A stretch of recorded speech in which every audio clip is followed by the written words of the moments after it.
Welcome, everyone, to another session of Crituitous RP. Thank you for joining us this week. So, previously on our adventures, our group of heroes had been wrapping up loose ends within Waterdeep and the areas beyond.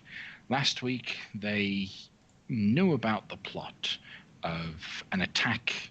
Well, not an attack. They knew that Gromf Baenri was behind some of the drow attacks on Waterdeep, and so decided to confront him. They sent a message to him by way of one of Loic's companions or comrades in the Arcane Brotherhood, and encouraged Gromf to head south to Waterdeep to meet them. Gromf, assuming it's going to be a trap, decided he would set a trap of his own and brought along some heavily armed and armored individuals. The battle was tense. The battle was long fought. But in the end, our heroes came out victorious. So well done there. Slaying Gromf Baenri, they effectively put a halt in whatever forces the drow, whatever machinations the drow had within the city of Waterdeep, and maybe even beyond. They were able to discover that Gromf was not actually acting on the thoughts and the wishes of Lolth. These drow that were acting under his command by way of a new deity, some ancient being known as Vecna, who had been twisting the mind of Gromf. With his servants defeated, we'll see what happens with him. However, Loic then took the items that recovered from Gromf and Gularn and went straight to Luskan, where they met once again with Yopesh and Isrus, two of the cardinals of the Arcane Brotherhood, whereupon the offer of a position as a cardinal within the Brotherhood was given to Loic, since there was now an opening within the group. Blessings that came as a result of that position is his own private space within a demi-plane, extra-dimensional area inside the host tower of the Arcane. So we rejoin the party at the end of that encounter after they have rested and relaxed and taken stock of their situation. They currently are in Luskan and have had opportunities to rest, whether this is in the morning of the next day or however long. You guys have things that you wish to do, jobs that you have to take. So, what do you want to do? We need to locate those other game pieces. And since they weren't on Gromp's person, we need to go ask if we can take a look around his area. You head, you go and search around. I need you to roll an investigation check, please, Loic.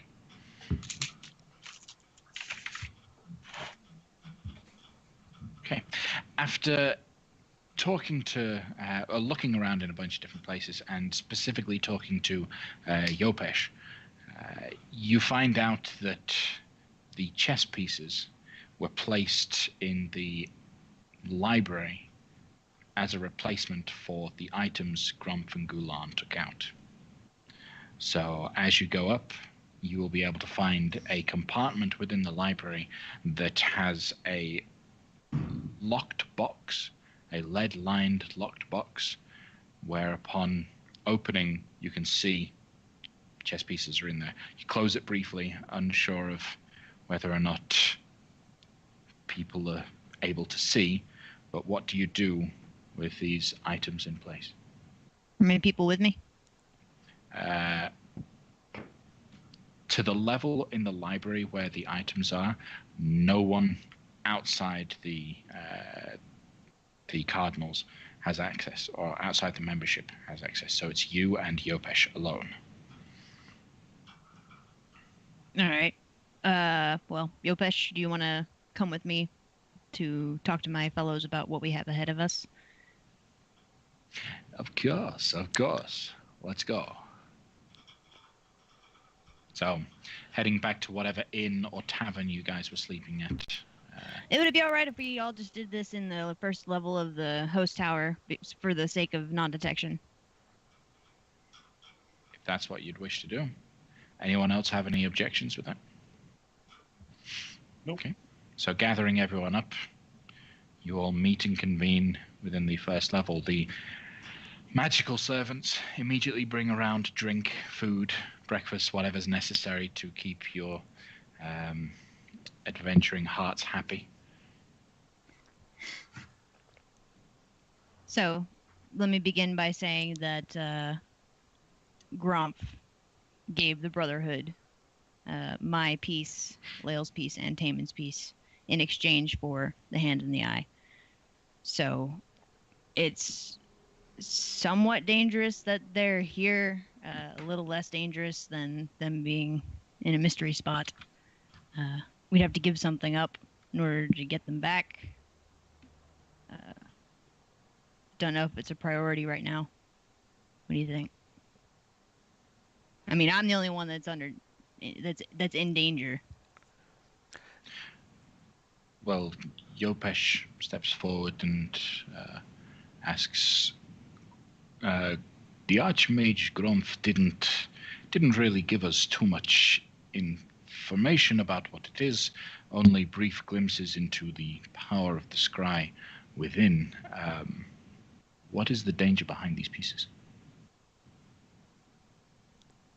Just that people can use them to scry on me. Is that not dangerous enough? But wouldn't non-detection be just nullify that? That's a good question. So, about this. Roll a history check, Loic. And Aaron can do the same thing since he was also there.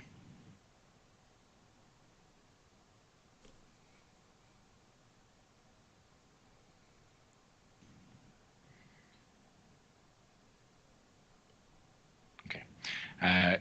It's not difficult. It's fairly easy to remember. A year ago, you were in the company of a mage on a similar caliber to Gromf himself, whose tower was completely blocked with non-detection spells and all of that, hidden from all views, and yet the scrying eyes of Lolth were able to penetrate those.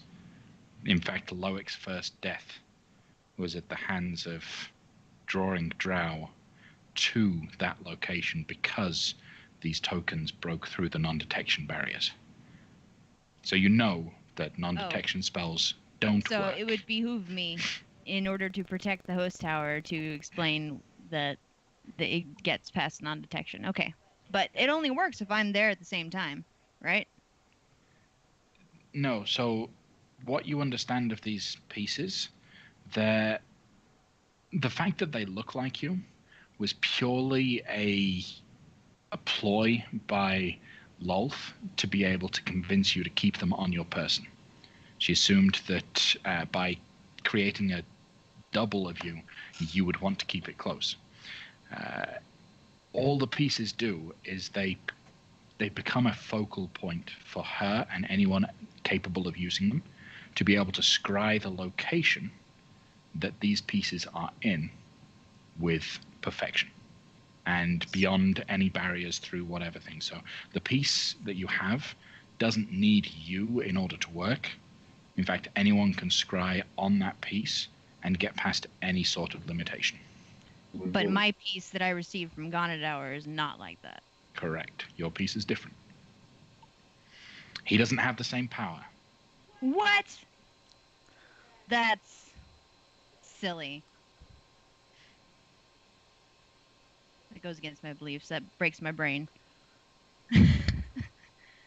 Okay, so instead of changing... Mr. Jopesh, these items are mundane items. You don't need them. We'll just take them off of your hands.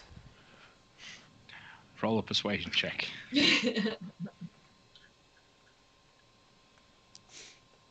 Technically, that is true, because from what I remember when we did a detect magic on them, there is no magic on those things.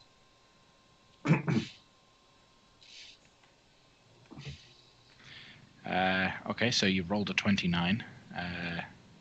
Oh, that's Don't on know why whisper. that was whispered. Yeah. If these are mundane, fair enough. But remember, we as the college must always be gaining. In order to give you even just a mundane thing, I must receive something greater. What can you replace them? Then we Here's just, a money. well, see, for a mundane item, one hand or one eye seems like a fair deal. I tell you what, Mr. Jopesh, I have these javelins of lightning. These are clearly magical items. Here, you can have how many pieces? These 3 mundane pieces? Here are 3 javelins. Surely more useful than these trinkets that some senile drow wizard carried around. We found a javelin in the hoard of the dragon. We should just give him that one. Don't give up your javelins. Those are sweet javelins. Miss, our friend Aaron carries that javelin now. These javelins, they are of course very valuable, and any host tower of wizards would want them. Aaron's jacket is back for that javelin. Those are too valuable. You couldn't possibly give them up, Artir. Not now. Well, I know there's not only are they incredibly valuable in terms of gold pieces, but sentimental value from the man who I got them from. Gamble, you make an excellent point. But I must, for, rules are rules. We have to give items for items. Here you go. I'm afraid that those items, though they are magical, uncommon, some would say, they are something that a person can recreate. It doesn't bring new light, new understanding. The concept of a scrying focus, such as these, is interesting and could be studied. Who says anything about the scrying focus? These are just chess pieces from some senile drow's chessboard. This is all this is. I know that's not the truth. If you wish to replace them, just simply something of arcane interest, something that cannot be received elsewhere, something that would grow our understanding in some way, shape, or form. Aaron's going to pull out his mirror. Okay. You say to me that you're just interested in studying these things. So of course. How about a loner? Well, if you are to take the chess pieces, I will keep that until you switch back. No, hang on. How about more spell books from other Archmage style wizards? That would be worth. Yeah. When I checked your library earlier, you didn't have any information on this guy Thultz, who was running the Order of the Kraken at the time. I think I've drained it of anything useful on my end. Okay. He about that? Takes it, flips through it briefly. Interesting. Yes, I can accept this. Though he is eyeing up that mirror if you took it out of your bag. I'm gonna put the mirror back. Technically doesn't matter. Just put it away. Very well. So, you now have the pieces and they no longer belong to the Arcane Brotherhood.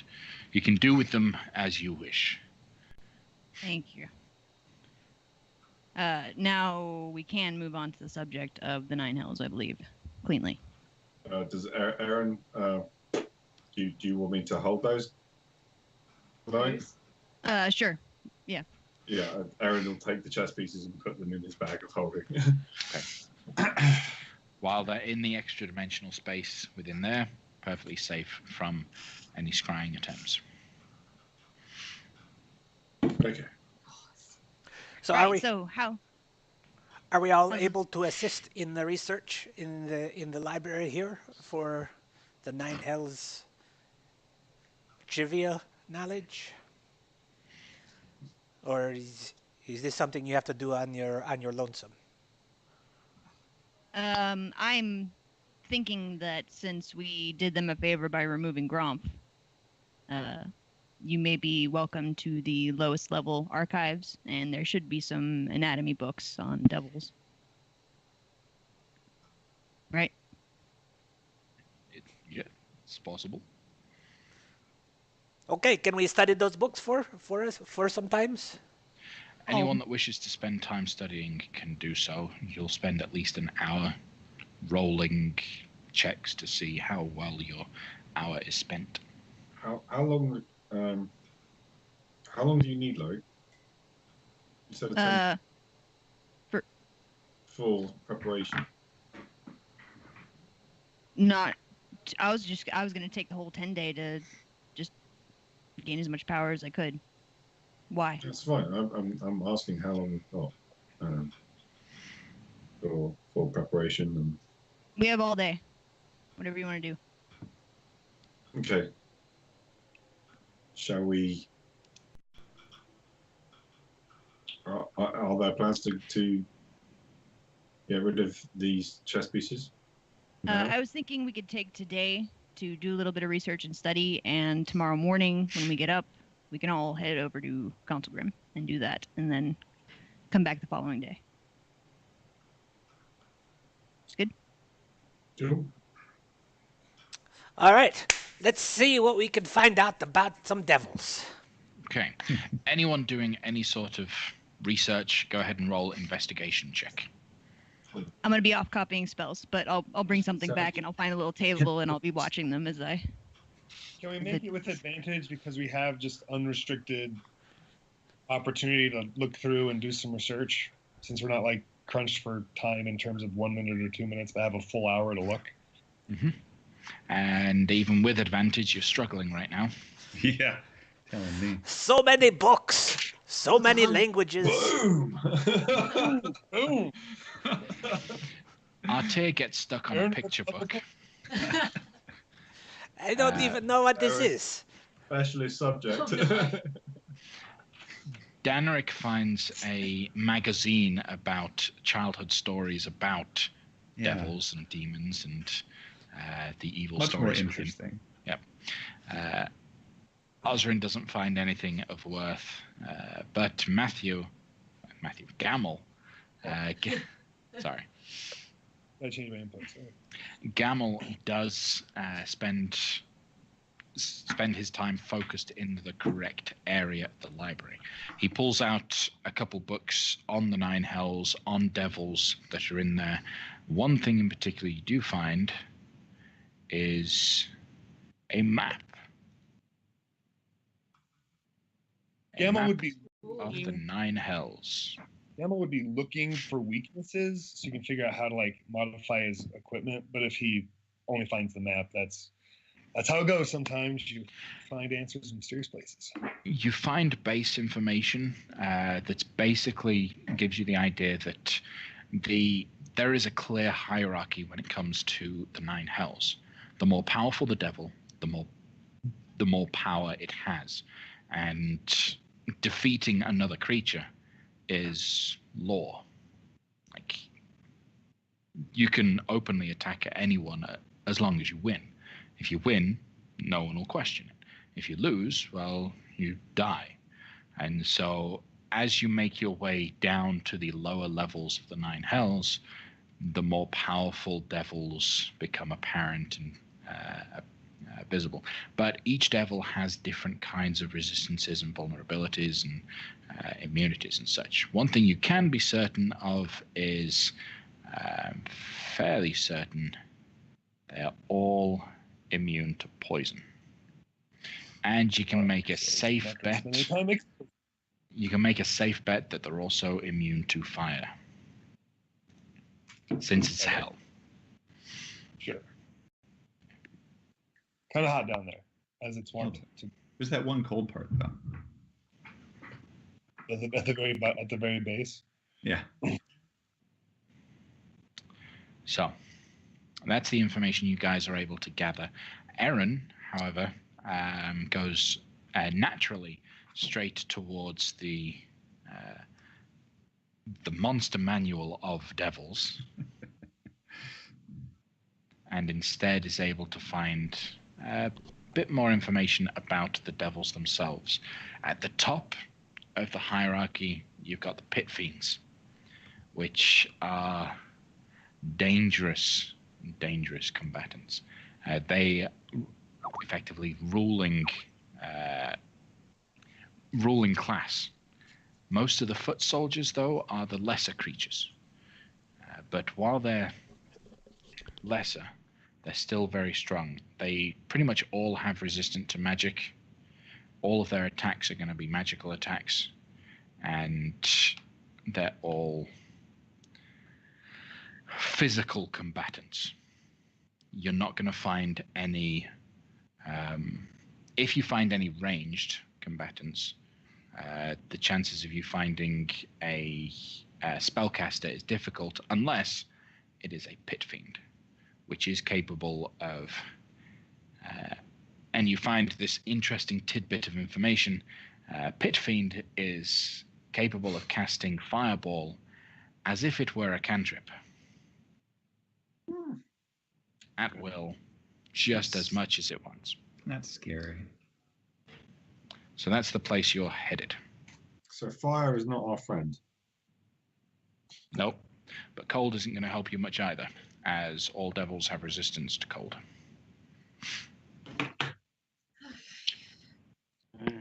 All devils have resistance to cold? That's what Aaron is able to find out as well. The very nature of their beings being so hot and infernal, cold damage is just almost nullified before it even comes into contact with their flesh. No cold. No heat. No poison. How easily persuaded are they? Can I sing a little song and convince them to be nice? Leave us alone? Same with any other creature type. The more powerful the creature, the less likely that'll work. Does the Brotherhood sell items? No, they don't. They trade. So, right, we can't get potions or anything from them. No, money has no purpose here. Couldn't trade a potion of acid resistance for a potion of fire resistance? Yes. Yopesh will do that trade. Yeah, I've got an acid resistance, so I'll do them, if that's all right. Swap it for a fire resistance. Right, cool.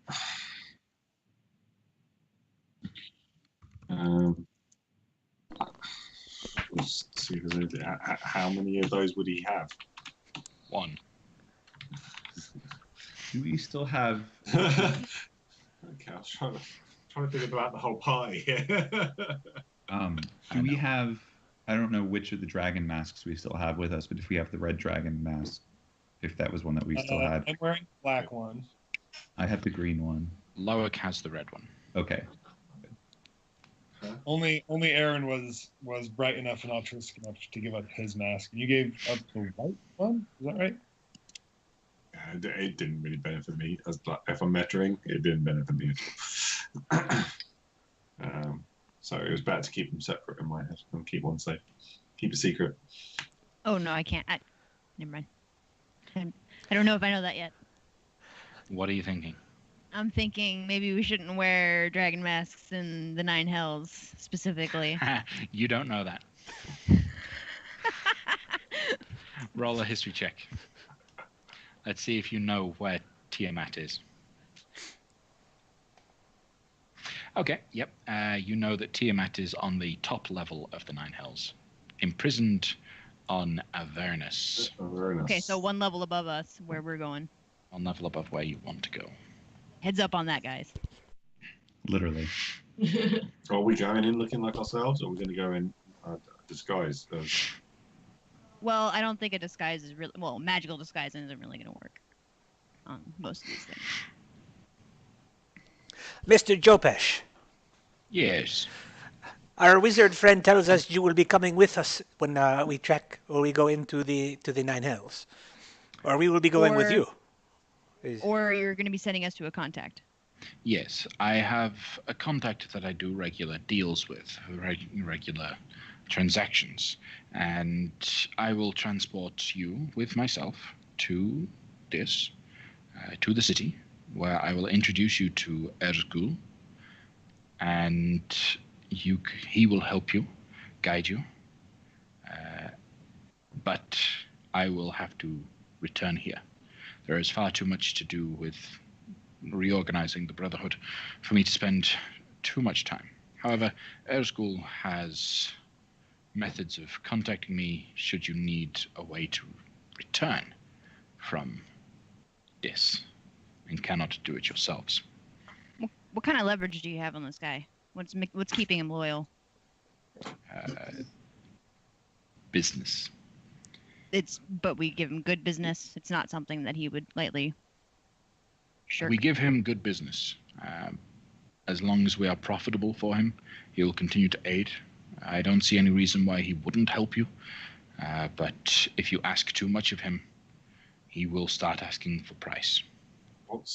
What kind of attention are we likely to get? Bunch of elves and dwarves walking around the streets of Dis. The city has a good benefit in that it's actually where a lot of individuals go to conduct business they wouldn't want to be seen doing elsewhere. As a result, anyone from any walk of life is often found in the city of Dis. Anywhere else, however, outside the walls of the city, you will be attacked upon sight, as you will be seen as property to be claimed.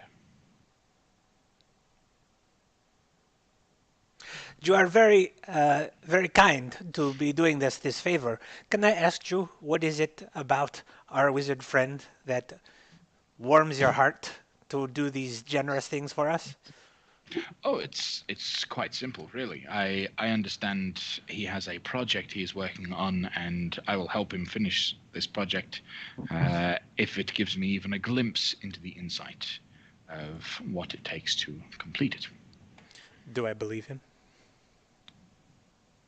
That's what he wants. Like he knows and can tell that Loic has a reason why he's going to Dis, so he's going to help you get to Dis because he wants to know why you're going to Dis. I was just trying to get to see if he's sending us to be enslaved. This is basically the type of vibe I'm trying to get. You get a sense that would be bad for business. Very good. Anything else, friends? I think we're good. Gamel, I would like to talk to you for a moment over here, if you don't mind. I'm just going to telepathically throw into your head, we could just talk in our minds. Yeah, okay. But if you want to physically walk over, we can do that too. No, telepathic is fine. I've been practicing. No, please, by all means, it's my favorite way of communicating. I have that those two work like that. You know, guys, that's really rude. Can you take a corner? What's They're just sitting there staring at each other like this. Right, that's why. While Gamel is mouthing everything he's thinking.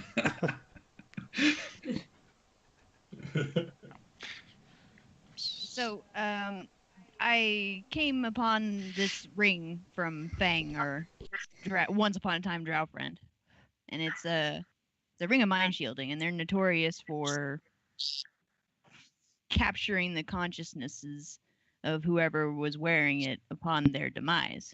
Mine happens to be filled. This fella that I've come to know as Talar. He's a pretty sensible person. He seems to have unfinished business. He's been a little bit helpful, and we've been talking a little bit about, what if I could pull him out of the ring? And then, of course, the question arose, like, what's the vessel? And so I thought to myself, why don't we make one? So. Okay. All right. I see. Okay. Uh-huh. Right. So the idea is to create a construct, humanoid style vessel, made of wood, iron, and brass for the joints, I was thinking. The joints themselves are going to be the difficult part. I believe that I could craft the modular body pieces, but it's the balls and the hooks and the joints that I don't know what to be able to do. Ball bearings, weights, yeah. You think during this 10-day of downtime you can mull it over? I'm willing to pay. Here's an idea. Let's consider this one. Maybe we don't. No, I'm joking. If you, I've kind of just come to trust you. For me, so I think all I've got right now are lead bullets and lightning bullets, and I don't think that's going to do us much good in the 9 hells. So I think I need to spend some time making some ammo. But if I focus my energies so I don't need to sleep, I can probably get both of those projects done. I'm not asking you to have it done by the 10-day. I'm asking you to think about it during the 10-day. I'm only thinking about having a rough design by then. No sincere pressure. Let me just, okay. You know what? You don't care what it's made out of, right? Something that doesn't rust, preferably. I don't think it will matter how heavy it is. I will. Gamma pulls out his notebook, makes a sketch or two just to know what he's working on, and says, "I will keep that in mind." Thank you. I think I can sketch up something in a 10-day, no problem. Whether or not it's actually constructible, I don't know, but we can work on that. If you do this, it'll be a pretty big deal. Some arcanists will start knowing your name, for sure. Still not sure how I feel about that, but I'm willing to try new things. As I brush my hair, my bald head, there's just a little bit of stubble coming up because it's only been a couple days since I came back from the dead. Well, with fame and notoriety comes greater opportunities and cooler stuff to work on. Indeed. All right. Anything else you guys need to do? I would just try to get a component that I may need to build ammo. Specifically, I want to see if I can do radiant damage, necrotic damage, and potentially acid damage. So as we spoke of, sigil, like a little sigil I could stamp on my ammo with a god on it to make it radiant. You have to be able to recreate the damage type in order to be able to infuse it within the ammunition. Have you a method to recreate radiant damage? Right. So when I say I need a component, like, do I have a weapon that does radiant damage? Like, what does Gamble need to try and figure out how to do radiant damage and compress that into a bullet? A lengthy study of Aaron's sword. Hey, Aaron, what are you doing with that sword for the next few days? Which one? The one that does radiant damage. Which one? The one you use least. I'll draw the one out of his back. The actual bladed one. Hellreaver. So Hellreaver, as you know, deals radiant damage instead of just normal slashing. So you can spend the time you would normally spend to create a new special type of ammunition studying the weapon to be able to learn how it particularly deals the radiant damage. What are the sigils and the engravings within the metalwork necessary to grant that blessing? You can then recreate it. You would have to have someone that has divine magic infuse a spell.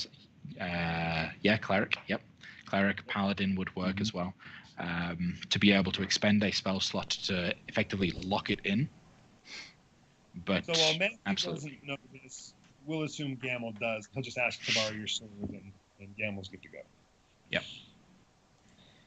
So Gamel will borrow the sword for a night, study it, able to recreate it the next day. On the same night, I will be performing the dream spell on Artir so that he can communicate with his bard fellow. And you needed an enhance from me at some point. Is that right?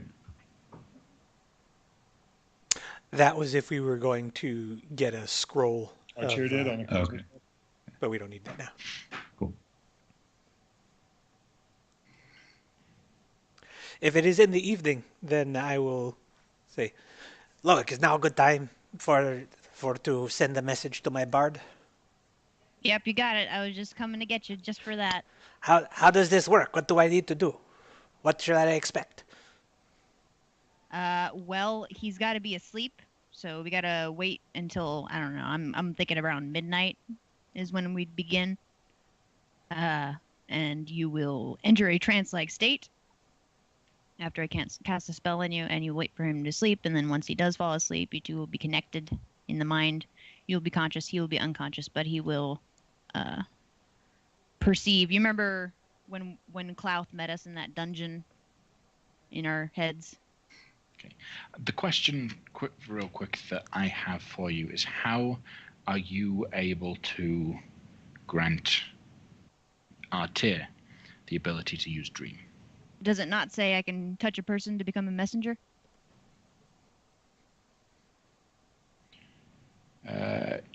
You choose a creature known to you as the target of the spell.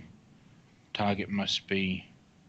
no, it does say you or a willing creature you touch enters a trance-like state, acting as a messenger. Okay, fair enough. So that works. Okay. Sorry to interrupt. You're good. That's it. I was pretty much done. You get it? Jesse, I understand. Thank you. So, as you prepare to bed down at some point during the time, what is the message you wish to convey? Well, I want to communicate to Jaredon, our latest and greatest achievements, and just so that he has more stuff to work with regarding how awesome we are. And I want to ask him if he has any more information for me regarding how I can be of service to Tathir when we arrive, so that way I can, as an example, catch the villain known as the Viper that he referred to, or if he has any more suggestions for gifts for the Queen, that sort of thing. And I would let him know that I'll be contacting him again in the next few days in case he has more information. Okay. So when you enter the trance, at that point in time, you do instantly connect with him. He is asleep. He is unconscious. And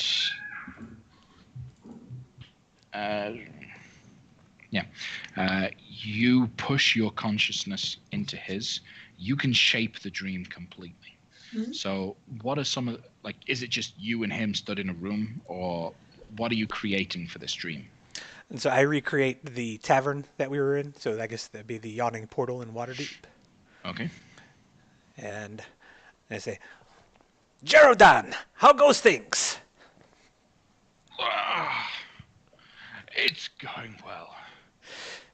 Oh. This is a dream, but this is also real. I am communicating to you from great distance via my wizard friends' magical abilities. Right. So, I had a lot to drink. Is this real? Jace, this is real. This is the first thing I said to you. Keep up. Okay. Okay. Okay. Okay. All right. But oof, oof, um, I was asleep. You are still asleep, because this is a dream, and it is also real. Okay. What do you want? I am telling you of all our achievements, specifically in saving the city of Waterdeep, again in service of the lawful rulers. This is the theme I am hoping you are speaking with the people back in Tethir about. Additionally, we traveled back to the lair of the storm giants underneath the ocean, found that they were also imperiled, and we saved them as well. So these are things that they are real things that you can use to share, to bolster the story of the Twilight's errand. After sharing the stories and embellishing a little bit, you can tell that he's taking mental notes of everything. Okay. Yep, I can spread those extra stories. Yep, that'll work. Okay. So how goes things on your end? Have you encountered any troubles? Is there any? No troubles. In fact, so I told you, the Queen, people like her. Some people don't like her. But she's a ruler. She's in charge. The Viper has been constantly hammering and attacking her and her guards and her people, stealing things from her and giving it away to other individuals. It's caused a lot of turmoil within the courts. A lot of the lesser lords and ladies are attempting to capture the Viper themselves in hopes that it would elevate them a little bit more. So I'm trying to convince people to want to hire you as you arrive, to do exactly that. I believe it's a worthy cause, and with the stories I've been telling, a couple people like hearing about how you've faced off with other things, but they want to hear you defeat and capture the Viper. Well, we are on the same page. I do wish to capture the Viper and have it credited to our company, so as we are doing this service for the kingdom. However, I do not want to be perceived as an agent of someone else. I wish to be perceived as peers of these peoples of the court. And so it is good that you are boasting of our prowess so that people understand how mighty we are. But if you could, rather than spread how we are hireable, instead listen for details on where we can find this gentleman and pay him a very violent visit, this would be most appreciated, and I will follow up on this in 3 days' time when I contact you again. Okay, I will have more information for you then. Very good, Jerrodon. I'm counting on you, and I know you have it in you. Very good. Can you see me asleep? Or do you just see this? I only see this.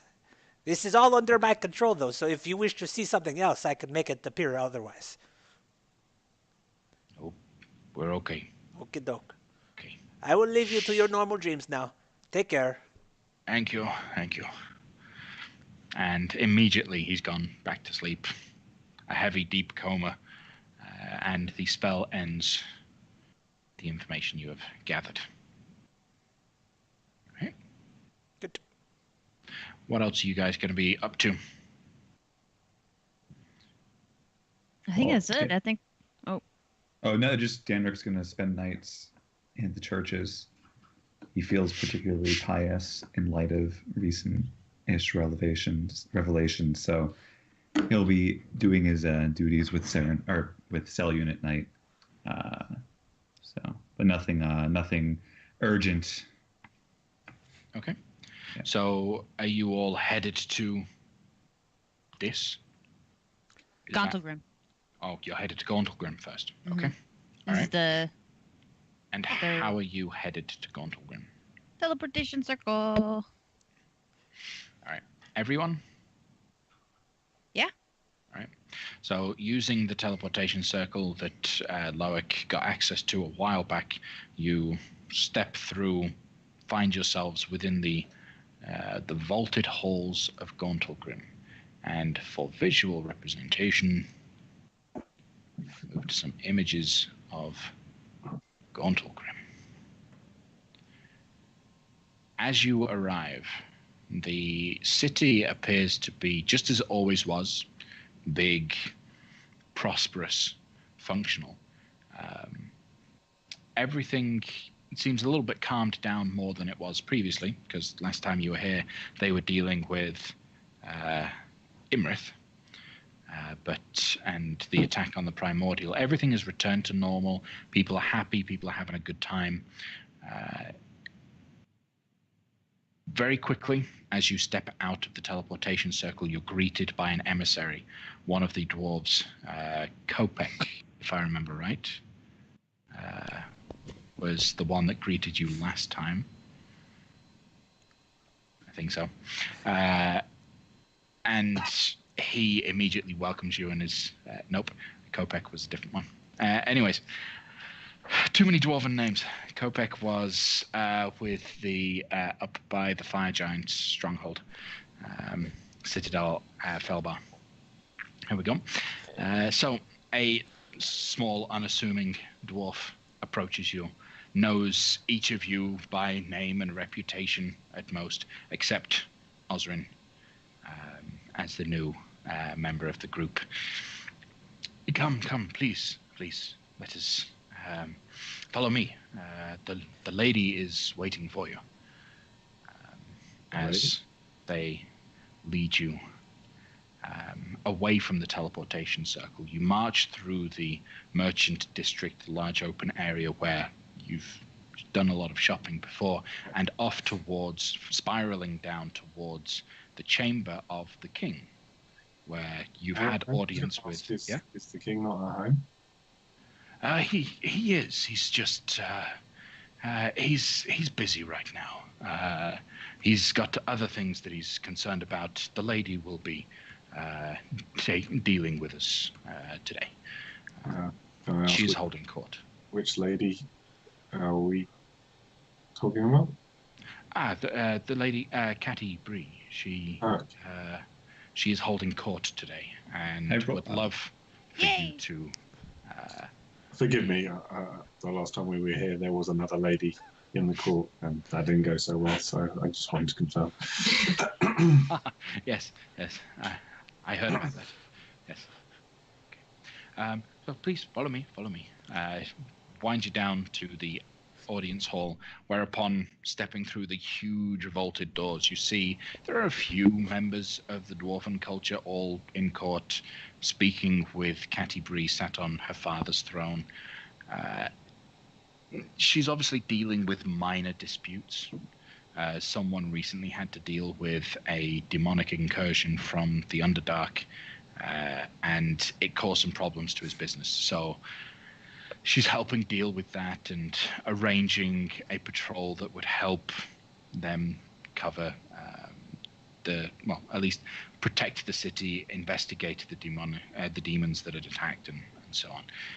As soon as you arrive, she kind of dismisses those that are still in and welcomes you forward. Stands up to greet you all. Welcome back, everyone. Hey. To what do we owe the pleasure? We had a friend of ours come through recently to destroy an artifact of great evil. Said that chucking it into Megara worked, and we had the exact same things going on. We have the exact same objects. Just came by to pitch those in too. And it should be the complete set as far as I'm aware. Of people that still are alive. Access to Megara is very restricted. I don't know of anyone that has come through recently and disposed of anything. Like it's not exactly a trash compactor. No, and this isn't exactly trash. More of an incinerator, Your Highness. But that did happen, and there seems to have been no consequences. So would you allow us with supervision if it makes you feel better? Yes. Let me get someone. Get whoever's on the next patrol and shift guarding Megra. Have them come down. So, is that it? Is that all you're here for? Pretty much. How have you been? How's Drist? Not answering my messages. Oh. Things have been busy of late. Business at court is more difficult than and more time-consuming than I had first imagined. But something a daughter must do. As she continues to kind of talk about the difficult situations that she's had to deal with recently, certain people having disputes that are effectively stupid disputes, but they just wouldn't understand and couldn't see that they were stupid issues. She eventually managed to convince them to just let it go. A tall human individual walks forward with his dwarven companions, his patrol group of three dwarves, and this human, and you turn to see, sure enough, Taman, your companion who you left here behind last time you were here, walking in identical except enlarged armor, similar to the rest of the guard here. I'll walk right up to him and envelop him in a brotherly, hearty pat hug. Hug pat. Loic! Aaron will walk up and give him a pat on the shoulder. Aaron! Buddy! How's it been? It's going all right. How are you guys? Alive? You know. Surviving. What are you doing here? What's going on? Our little abyssal game pieces have resurfaced, but don't worry, we got them all back, including yours. Well, that's good. Why are you here, though?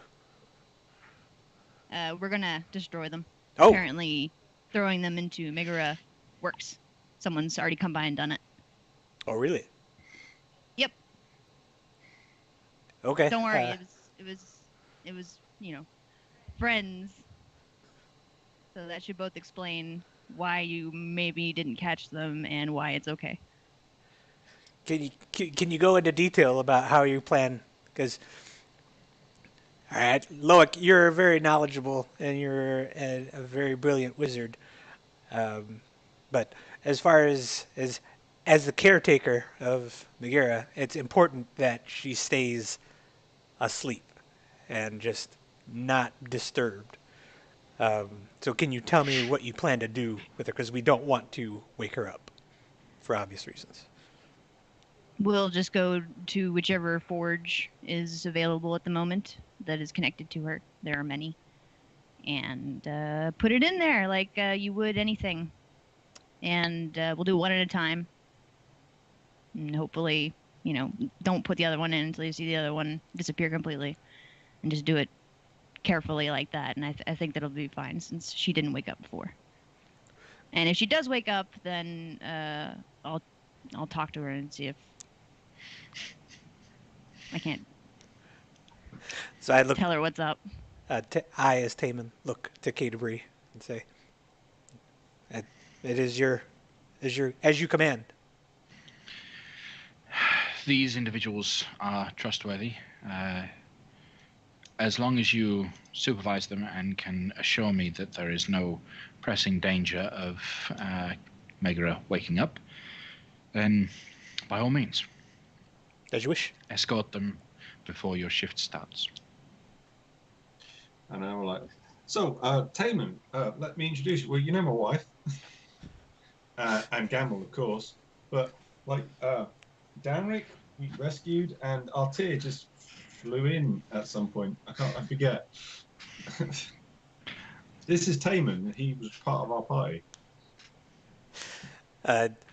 Artir was there. I have heard some things about you. You have a very nice beard, and that's a shame that we haven't met under other circumstances. But I hear good things. And then Taman will shake his hand. Say, it's very nice to meet you. You seem charming, very handsome. Danric offers up a considerably smaller hand for a shake after Artir. Yeah, just a smile and a nod. It's nice to meet you. Heard things, good things. To the wedding. You going to the wedding? Yes. Oh, lovely to see you again. Nice to see you from since we saw you at the wedding. But you were there, apparently. But no, nice to see you They were again. on the table at the back. They're at the table at the back. Yeah, Shh, don't say that. It was your seating plan. I can't help it. I apologise if you were stuck on a table with some horrific people. It's family. But no, lovely to see you again. I don't have any family. We just discovered them. Yeah, well, people you call family who weren't your real family. It's difficult to keep up with you. Stop it. Well, it's lovely to meet y'all. Let me show you down to the forges. So as we're walking and talking, so Gromp is dead. We killed him. We did. Us. That guy. Well, that's good. Yeah, finally got him. Drow attacked again. Yeah, we know. Yeah. They attacked Pretty here much again. everywhere. They attacked pretty much everywhere again. Whole Sword Coast. From here to Waterdeep, at least. It was Gromp making a move. And so he'll lean in a little bit closer and say, I think the group that came second was the group that Jarlaxle was warning us about. They brought more of those four-armed creatures and one of those slimy creatures. There was a bunch. We lost a whole lot of good dwarves, my shield brothers. And Brunner hasn't been doing so well since then. That's why Canterbury is in holding court these days. Damn, man, you should have called us.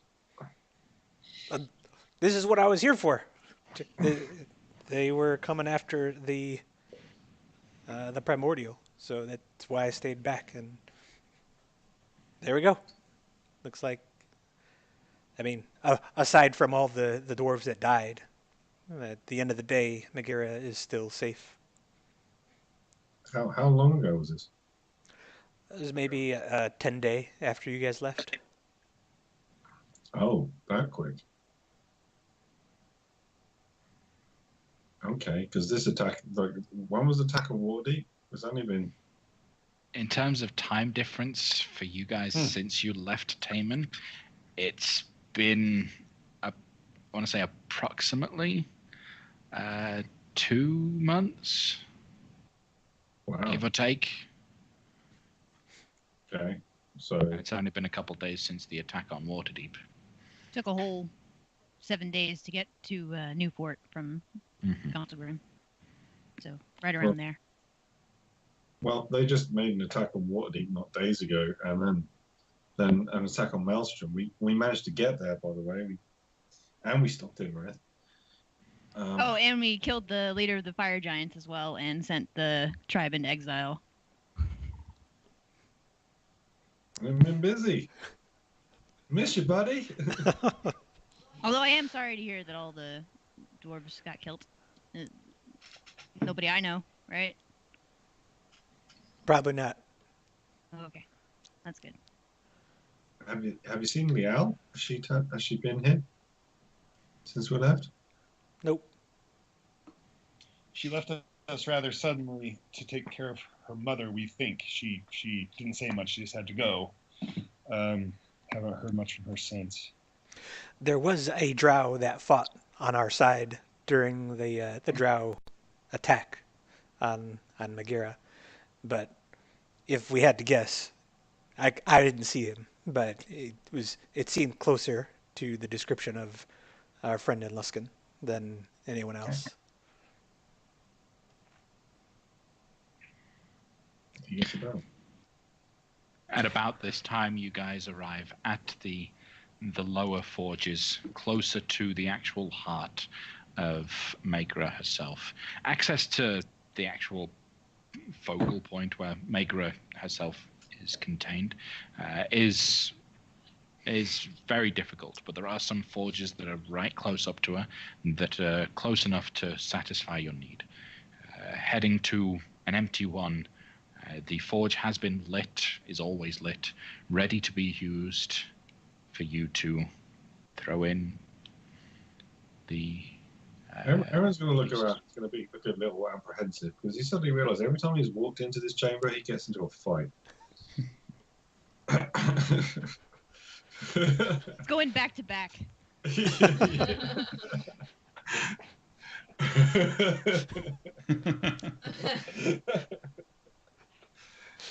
So, Aaron, would you like to do the honors, or shall I? Let's take a piece each. Aaron's going to take out his one, and he's going to take Taman's and hand it to him. Take one to Loic, hand it to him, and then shall we together? I remember this thing. No. I said don't do it together. Do it one at a time, because we don't want to wake her up. We don't want to overfeed her, so to speak. So one at a time. You can do yours first, though. So, if anything goes wrong, this is all my fault. Thanks, I'll do it anyway. I'll be ready to pull you back. Aaron chucks it in. Throw it in, spirals over itself, hits into the forge itself, and instantly begins to melt. You hear a slight whistle coming from the thing itself, and then it just melts underneath the surface. A plume of purple smoke just kind of appears before dissipating. Don't breathe that in. Oh, do. Yep. All right, I'll go next. Go ahead. I do. Oh, yeah, sorry. You throw yours. Same thing happens again. This time, the puff of purple smoke explodes out, a little bit larger this time. Now there is a small little cloud of Phaeusrus just floating above the forge. And, like, blow it away. Try to, before we pop in the next one. You throw the third in, and sure enough, it begins to sizzle and smoke and disappear, and the third and final puff of Phaeusrus appears and kind of collects with the rest into a small floating nimbus of... You have Laels? You have a fourth? Yeah, we had Laels. So we have Laels? Yep. Yeah, we had 3 in the chamber and my one. So, So we have 4 total. Okay, so then you throw a fourth and another. Now the cloud is a 15-foot diameter sphere of purple fog. This doesn't look good. Mm-mm. What do you do? Loic, is it supposed to do that? Well, I mean, I guess it's got to go somewhere. we dissipate it? Could you put it in your bag of holding? What the And then fuck? have it as like a smoke bomb later? And put it in someone's face? We know what this stuff did, don't we? You know that Phaeusrus is effectively a mist of pure, wild, arcane energy. Placing inside the bag of holding could have some interesting effects. Don't do that. Maybe I can absorb Do it. remember that whenever you've had any sort of magical effect happening within the presence of Phaeusrus, strange things do tend to happen. Loic, your soul gems, they trap energy. This is kind of arcane stuff. Can you use that to maybe trap Phaeusrus? Is that possible? I was thinking about it because I've been working on stuff that allows me to take raw energy and then store it and then use it. Can try it. So the idea here, DM, is you've got the war wizard tradition, right? Mm-hmm. And in it uses power surges, right? So that's the manipulation of raw energy. And Yep. the idea is if you counterspell somebody, you take in that energy and then you release it later. I'm wondering if I can do that with this. Okay, so you're going to have to make a spellcasting ability check to see if you are capable of manipulating spell energies to alter that skill to some degree. Okay.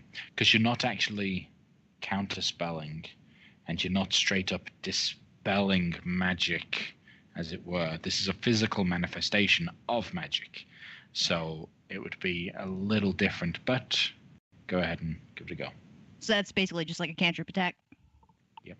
Okay. 12. Okay. It is definitely possible. A dispel magic on this could work in this fashion if you were to use it, though because of the physical nature of it, there is a chance, a small percentage chance, that the dispel magic will trigger the Phaesaurus instead of storing it. What is triggered? I thought Phaesaurus was already in its volatile state as is. Yes, but if you remember, any magic cast within the presence of Phaesaurus tends to have alternative that's reactions. fine. That's fun. Let's play with it. I'm going to cast Dispel Magic at it. Okay, go ahead and roll a D100. As you cast Dispel Magic on pure Phaesaurus. Okay.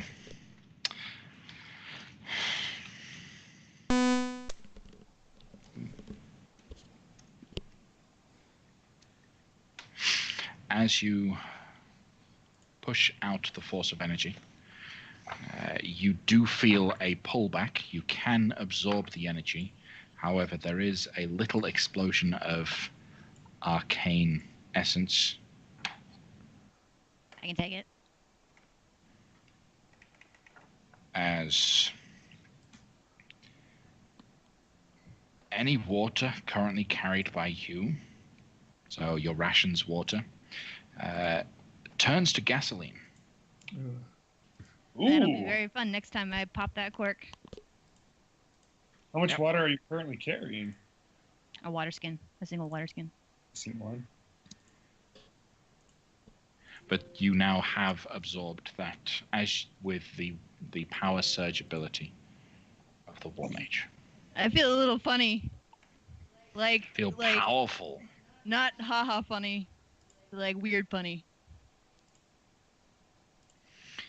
But you have disposed of your chess pieces. Nice and simple. Do you guys want to stay here for the night, or you want to head right straight back over to Luskin and keep putting our nose to the grind?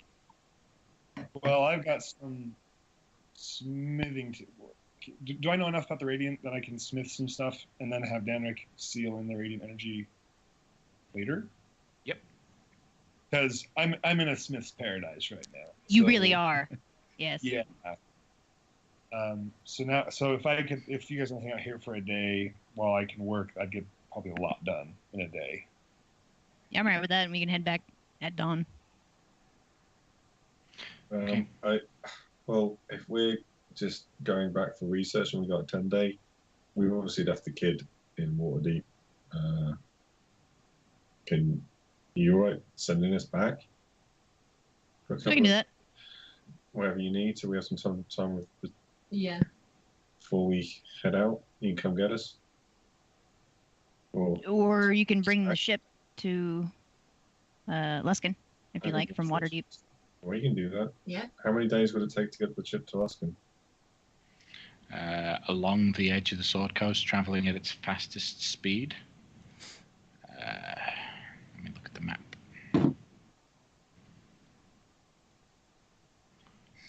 your crew have been practicing with it and have been working, have been playing around. Whether that's good or bad, you don't know yet. I think that's good. But yeah, should turn out with good effects. So it's 460 mile as the ship flies. So you could probably get that done, constant cycles, in about 4 days. Okay, so how many days do you need? Well, we're going to be there for a 10-day, so we're only on day 2 of that. Okay, so we get 4 days with Duon and then head out and meet you on the 10th. Sounds fine to me. Right. Then as we kind of montage over the effects of the next 8 days as you all prepare for your journey into Dis.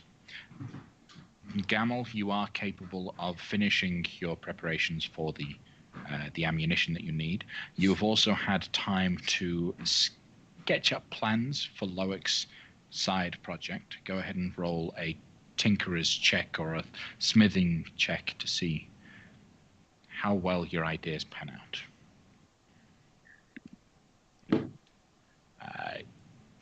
Almost to the point of having a step-by-step instruction of exactly what needs to be done. You have the mechanical drawings ready to go of exactly what materials you would need in what quantities, how you would fix it together, and how to craft it according to your plans. Look, I'm a little busy, Loic. I didn't have like a lot of time. Here's a few pages I managed to put together. Just let me know what you think. Okay. All right, cool. I'll take a look at him before bed tonight. According to his detailed instructions, you could craft a simple body, not too intricate, nothing magical about it, just a construct by its base terms, in 28 days of work time. Okay, that'll be after everything. Yep. We'll do that. I will note that my instructions also, not in detail, but have briefly, like, we could use superior components and like a rough sketch for that would take longer and you need more plans, but that's an option. All right. Artir, you said in 3 days you're going to speak to your contact again. Jace. Okay. So upon speaking to him a second time, you are able to learn that he was successful. You are effectively becoming a desirable group, but it's known that no one can buy your allegiance. No one can buy your services.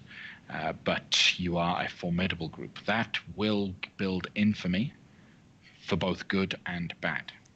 He has now started to gain a little bit of hassle, and he's had to move around a little bit more, particularly in and around Zazispur itself. He kept getting people questioning his stories as you guys have yet to arrive. They start hassling him because they don't actually believe you exist, but it's spreading well. You've got a following growing within Tether. Did you have any more information on this Viper fellow? Yes. The information he was able to gather is, according to some of the lesser lords and ladies, there are rumors and people believe that he is actually being funded by one of the other lesser lords and ladies. And the attacks upon the Queen are just convenient enough to cause him or her to slowly be gaining influence and power. Who it is and which of the lesser lords and ladies is unknown yet. But he believes the Viper is just a tool, a scapegoat for political intrigues. This is excellent work, Jordan. Please try to determine who is gaining influence. Obviously, this is not a direct evidence of wrongdoings, but see whose star is rising in the court, and perhaps we can get more information from there. Absolutely. Absolutely. Good luck. Stay safe. Will do. Erin and Osrin, you guys have a wonderful time with Duon Jr., Duon Sr., and Lord Amical. Everyone has a wonderful, great time. Your preparations for entering hell, what are they? And is Osrin coming? And is Theon going to be coming with Osrin?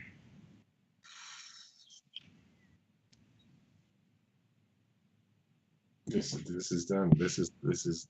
I've committed, but I don't know if you want to take both of Dylan's parents away on a possible dangerous mission. I wouldn't want you to go without me, though. But I will kind of go along with it for now, but I'm going to need to just triple check we've got a way of getting back. So that's my concern, is as long as we can get back, I will go to support you and going to support the group because they've been there for you.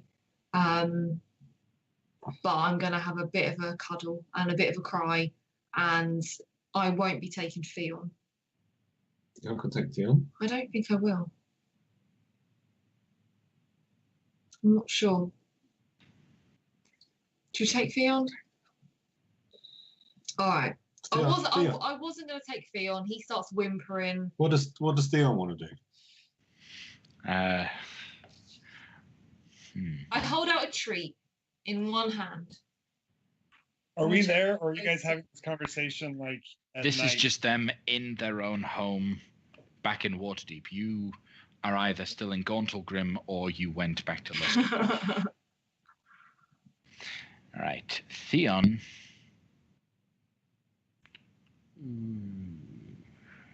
Does he seem more attached to us or staying with Litland? You. Okay. Completely attached to you, and doesn't seem to get the same sense of danger that you have. Okay. Understands that you feel concerned, but as your animal companion, you get a sense from him that he, at your side, he sees no danger. Okay. Okay. Additionally, What's my armor? if everyone's happy, Aaron wants to speak to his biological father and question him in regards to artifacts of Tifthir for Artir, as he mentioned it in the pub, where we do all our great thinking. He's going to ask if there are any known artifacts among any of his social class or noble friends, or anything that he knows of that are treasures or artifacts out of there that are located in Waterdeep, or if he can ask around for any possibilities. Okay. He will begin investigations. He won't have anything for you before you leave, but he might have something by the time you get back. Okay. All right. So moving on, Danrik. Yeah. Well, Danrik. Yeah. Sorry. As you are preparing, a note is delivered to you with your name on it. Unknown who the sender was, just a courier child ran through Luskan towards you, dropped it off with you, and then ran off before you even opened and read the note, not requiring any payment, just teared off. It appears you have received a message from Bridget. Oh, good. I miss her. It's been a long time since I've heard from her. Yeah. In her handwriting, it is a very cordial, hope you are well. I hear a lot of things about you. I recently had a run-in with some of the dwarves in Gauntlegrim, and It's good to hear that you're doing well. P.S. It would be great to meet with you soon. Great. Well, Danrick is going to take a moment, hold it. He's gonna, I guess he is some kind of place to hold it close to him so he can bring it into hell with him, because it'd be nice to have words of a long lost loved one with him. The kid did the kid already get away? No way to. He ran off before you even opened the letter to see it. But go ahead and roll a perception check. Yeah.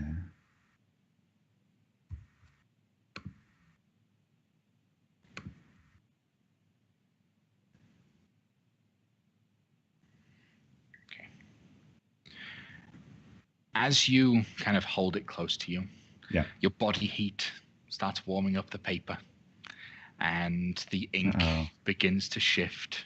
And another message on the back begins to change.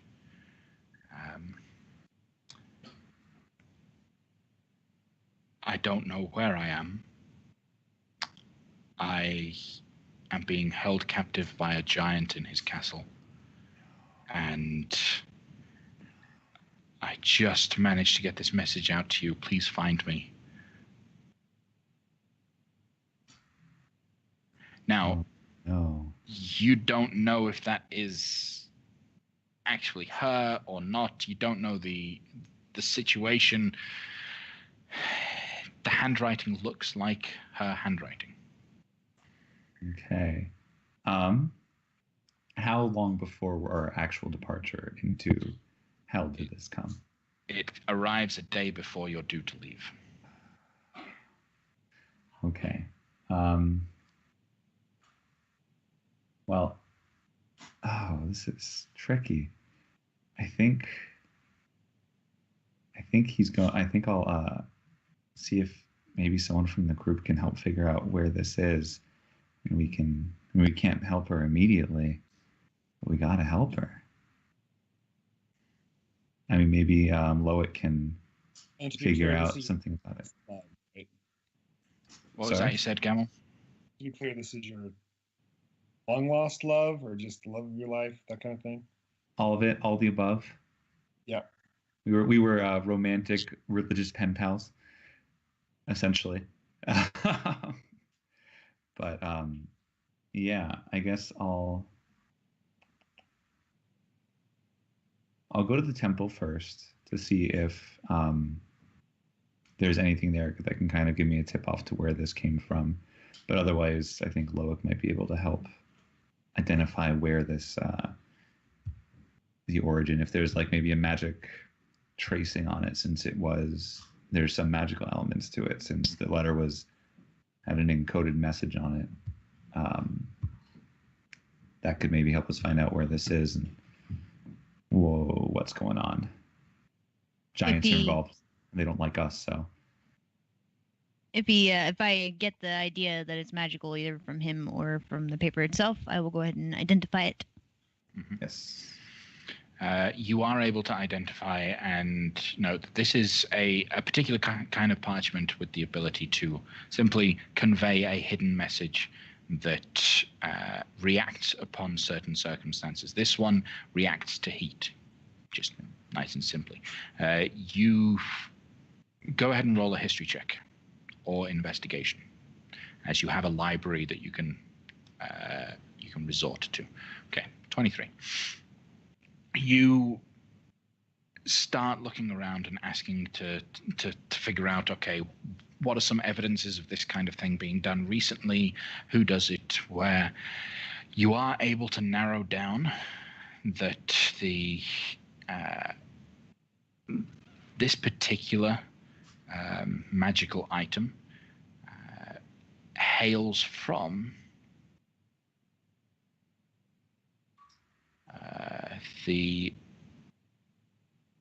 which area was it? Yeah, it's used typically within the Nether Mountains region, the cities, the Silver Marches, that kind of area. You've heard of them being used a lot, particularly in the high magic communities around there.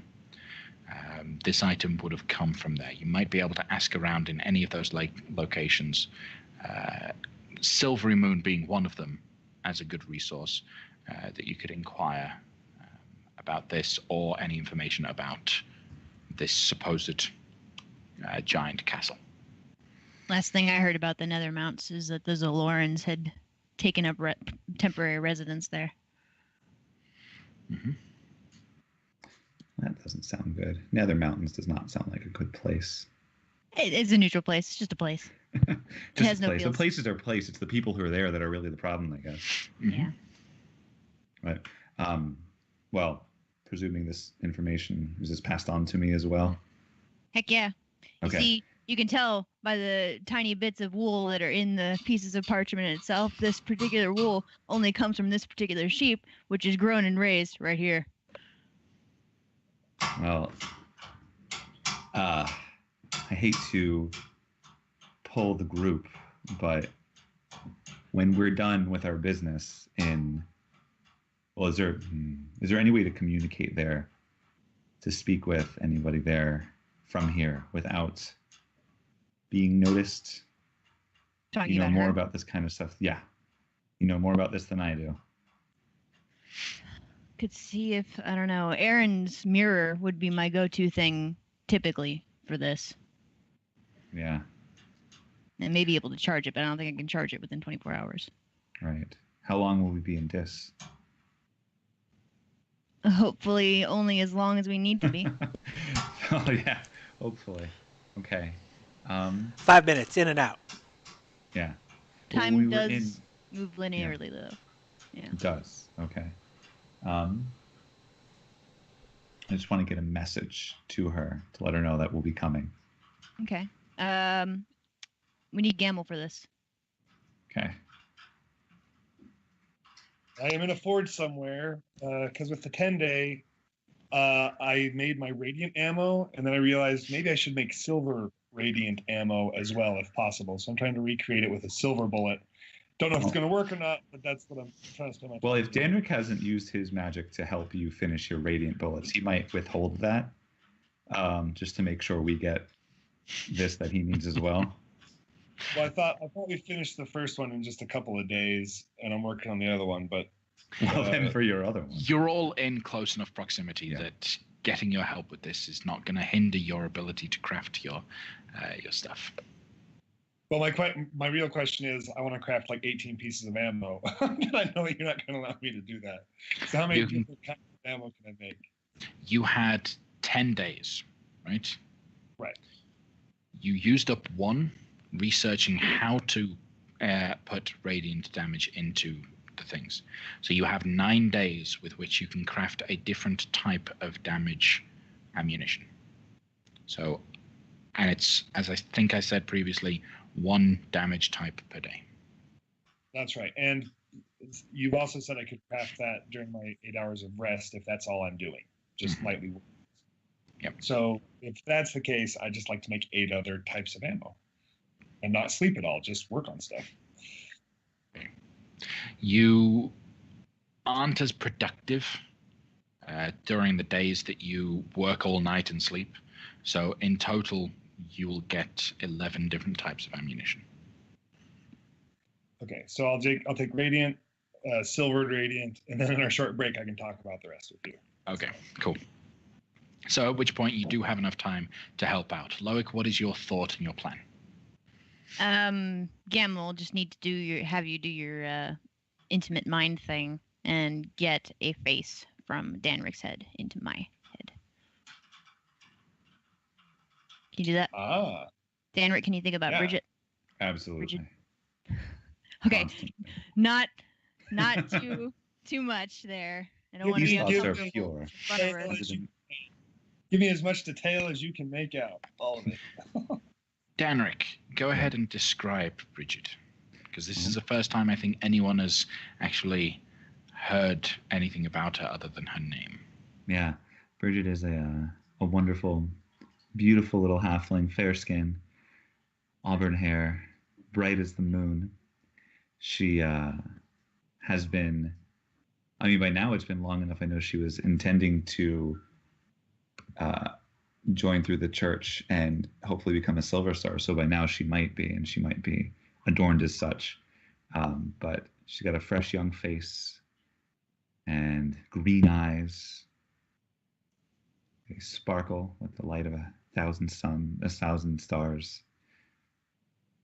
Nice lilting voice.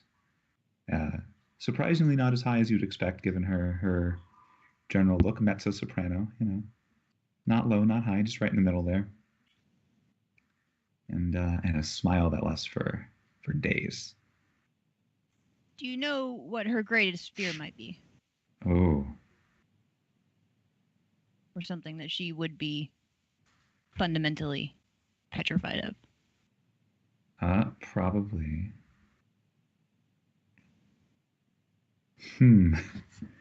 Probably just complete captivity, lack of freedom, lack of capacity to fend for herself and make her own choices. Okay. And if you brought her flowers, how would she react? She would probably be very happy. Like, It's been a long time since I've seen her directly and given her flowers, but I've left them. Would she make physical contact with you, or would she shyly look down? What kind of person is she? She's pretty serene, so she probably wouldn't react too extremely. Okay. All right. I think I have a all right feeling for it. All right. Do you have anything of hers? Anything at well, all? Anything she's touched? Well, that note might actually work. The note and my holy symbol is a bracelet that she gave me. Okay. All right. Wait, no, I'm not going to scry. I'm just going to do the sending spell on this one. Okay. So what would you like to tell her? Oh, it's 25 words, right? Yeah. Okay. You don't have to think too hard about it. Just try to keep it simple. I've absorbed this and now shared it with Loic. Yeah. Got your message. We will help. Stay safe. I love you. That's only 11 words. Can I do a less than 3 in there too? Does that count as a word? A little emojis or something? We've established only Gamble can do emojis out of the two of us. That's too bad. Maybe any other or what's going on like around so we can get some information. I can't get a response from her. So yeah. So who captured you and what is the situation period? Where are you? That's, I think we're at like 23 words. Okay, stop there then, because I need to make sure she knows that this is coming from you. Right. From Danrik. Right. Exactly. From Danrik. Because I don't love her. Yeah, that's true. I hope not. Okay, so you send that message to who you can assume to be, who you hope to be, Bridget.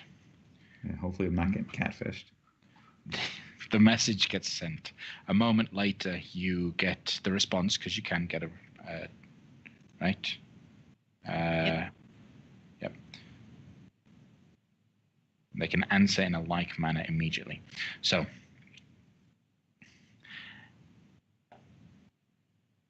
it's a trap. Blagothkus wants to goad you into attacking him. Don't know where we are. Last seen near Parnast. Is what she said. All right. So and I might note that she said we. We. Okay. So she's not alone. Well, trap or not, I say we go there after this. Blagothkus needs to die. He's just too obnoxious to exist, if you ask me. All right. Well, thank you for that, Loic. I appreciate the assistance. Anytime. I am a lover of love. Right. And then lastly, Loic, any particular special things that you're doing in your preparation for the trip to the Nine Hells? Of course. I know you've got a lot of spells that you're working on. that you're So, copying. over the course of the 10-day, Loic has gained 10 new spells of varying levels. On the second to last day, he's going to cast Contingency along with Enervation. Okay. And he's going to have that on him for 10 days. What is the trigger? The trigger is going to be being rendered unconscious through violent means. Rendered unconscious through violent means. Okay. Fair enough. And then, upon one of my trips to digging out my little home, I'll have gotten maybe like 2 levels completed by then, realistically, between all of my spells and the rests and the reuse of spells. So I will have left Imrith's Pearl in there, the one that contains her, in my little sub-vault section hidden away past Gauntlet Hour. Okay. And then finally, I will take the 2 pearls of power that Aaron has given me, and I will charge both of them to their final completed state. Yep. They will be ready to go. Are you taking any souls with you to the Nine Hells? Not with me. Okay. They All will be in Pandemonium. Fair enough. Anything else? I do want to make sure I mentioned this over the week. Didn't get a response yet about the idea of carving out enough within Pandemonium so that the Howling Winds don't drive a soul that's in there insane. Is that can that work? Okay. Then You're that's working on that. It'll take you a little bit longer to create your own space that's particularly one that is unassuming enough that no one will come in and ruin it while you're not working on it. Cool. So. Darn ropers. Yep. They're everywhere. All right. You're walking into one. With that, as you are all prepared to head out, on the morning of the 10th day or the 11th, whenever it is you finally head out, everyone is fully refreshed. Make sure your hit points are at maximum, spell slots are back up to the max that they should be, skills are completely refreshed, all of the good stuff. As Yopesh gathers you all around as he opens a gate to Dis. We will now go into a 15-minute break. Join us again in 15 minutes as the party venture first into the city of Dis. Dun dun dun!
Welcome back after the short little break. We've had some water, we've had some quick discussions about Gamel's ridiculous damage output, and we resume the adventure as the party step forth through the gate into the blistering heat that is Dis.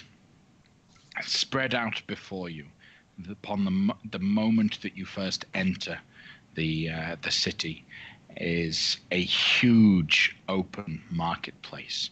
Everything has a dark red hue to it. Even the sand and the dust on the ground to the stone in the buildings, everything just has this stereotypical dark red look to it. You immediately see lots of creatures making their way around and moving from building to building, lots of different types. Some creatures that you would only expect to ever find in battle. You can see some creatures that are definitely monstrosities moving around following humanoids. There's a giant strolling across the street. There's demons everywhere. It's a whole cascade of creatures. It's Mantol, Derith, and Luskan at another level of debauchery. So, as Yopesh leads you through the city, he directs you to the market center where a lot of the business is undertaken. And each of this large open square is filled with different stalls of people having conversations over desks. However, as you notice very quickly, there are no items out on the tables. Normally with a market square, you can see that the goods that people are trading in are laid out before you for people to see.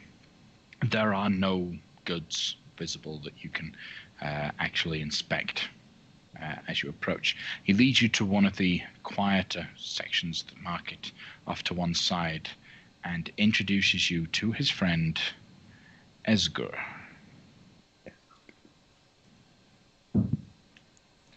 Esgur is a bearded devil. You immediately recognize the talons for beard hair as this creature sets up shop. Yopesh introduces himself and you to him in Infernal. Do any of you speak Infernal? Okay. Erin, you understand that he introduces you as guests of the Brotherhood, close friends and loyal comrades. Any service done for them is a service done for the Brotherhood. Once completed, we can talk about remuneration and compensation. And with that, he then says, now, my friends here, it would be better if we all speak in common. I must return, so if there's nothing else that you need from me, Esgur will take care of you. Just simply ask him what you need, talk to him, and he will, if he can't help you himself, he will know the people that can. And with that, adieu. And he begins to step and off back to the host tower of the Arcane. Well, Esgur, we are in your hands.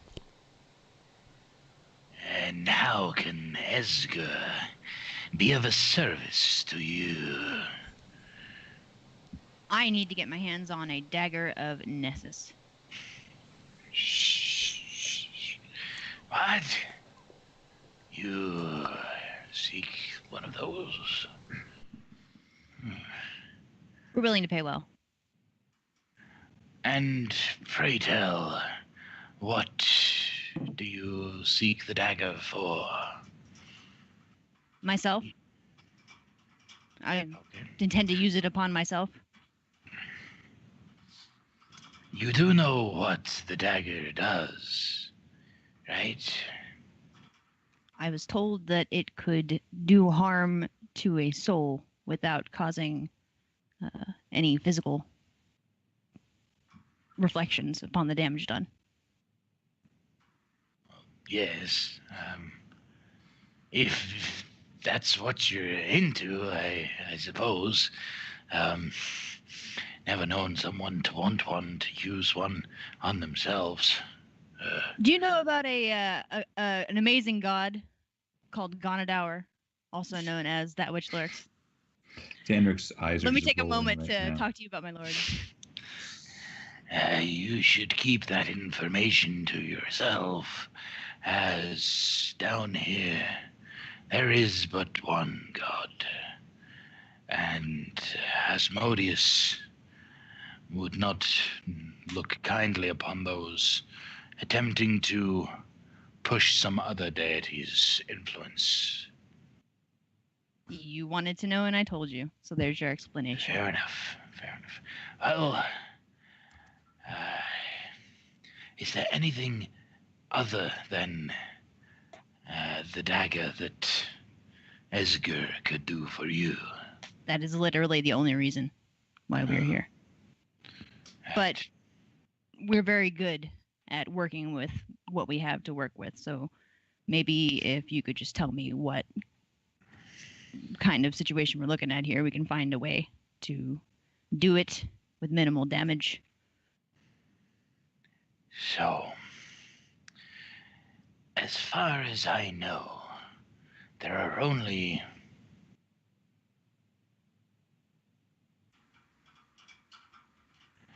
12 daggers in existence. 9 of which are in the current possession of the current archdukes and duchesses and devils of the hells themselves. So, if you wish to acquire a dagger, you can simply walk up to Asmodeus and trade for his. Very good. Where does he live? I will knock on his door at this moment. He is at the lowest level of the hells. You would have to traverse through all of them to speak to him. Of course, you could speak with Dispater here. There's Mammon in Minoros. There's Belial in Fierna, in Phlegathos.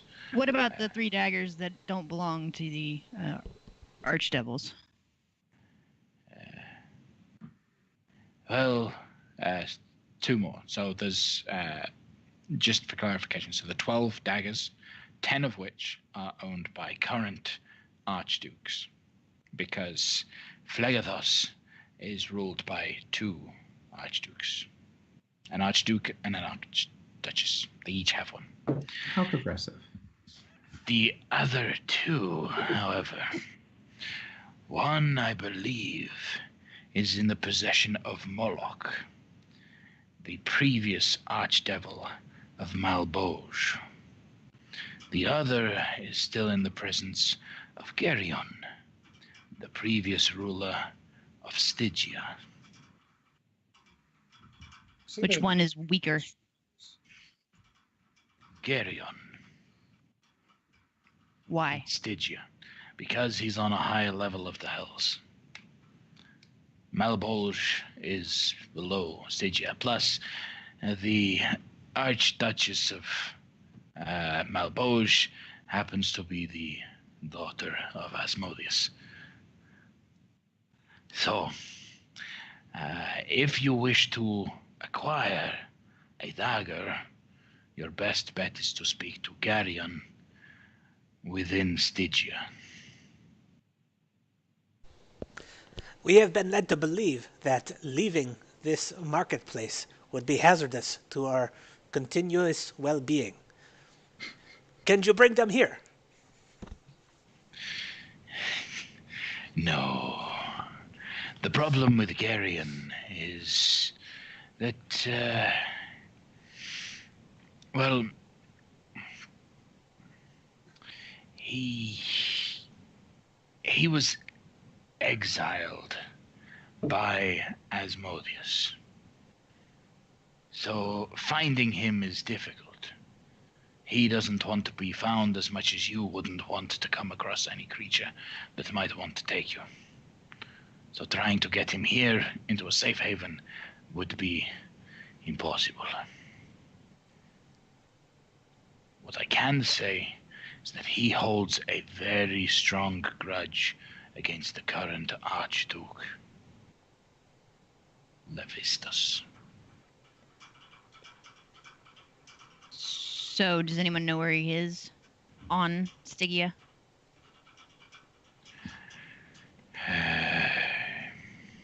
Can we put word out that we're looking for him, at least? You could. I could get the word out to you, but you would have to go there to meet him yourself. So, if we want to stay in Dis, then we have to talk to Dispater, and we have to deal with him directly. Yes. I'm talking to my fellows. Sorry. I don't think we're going to win that deal. Just professional opinion. So it seems like venturing out is going to be the surest way to apprehend the dagger, but definitely not the safest. Well, if this Geryon is a opponent of Levistus, and Levistus is the rightful ruler of this level that we are heading to, perhaps we can barter agreement with Levistus to defeat Geryon. If we had Levistus's protection and worked on his behalf, perhaps we could have safe travels while we searched or we sought out this Geryon. That would be more for us to gain, but I don't think that Levistus would have very much to gain versus Geryon, who we have power to give him. We have power to give whoever. Vestas would lose a thorn in his side. Potential. Are you asking Esger? Esger, what does Levistus consider of Geryon?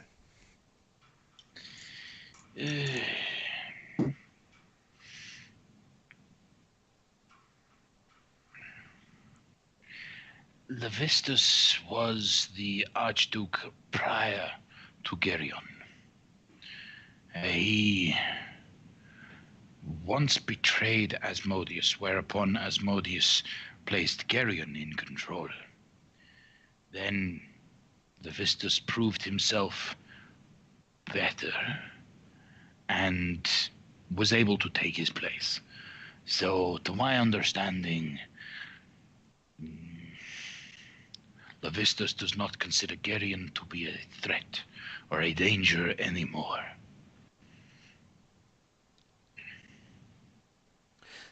Did you think we could change his mind?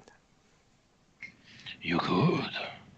If you can find some reason or evidence as to why Geryon could be a danger to Levistus, you could change his mind. Is Levistus easy to find? No. Easy to communicate with. You see, Levistus, as a way of keeping him in line, is encased deep within the ice of Stygia. As punishment for his betrayal to Asmodeus, he still rules Stygia, but from his prison. He communicates telepathically with all of his subjects on the level, on the plane. You can go find his prison. Dealing personally with him will be difficult. So what do we have to do to be telepathically communicating with this Levistus? Draw attention to yourself in Stygia. He will communicate with you shortly.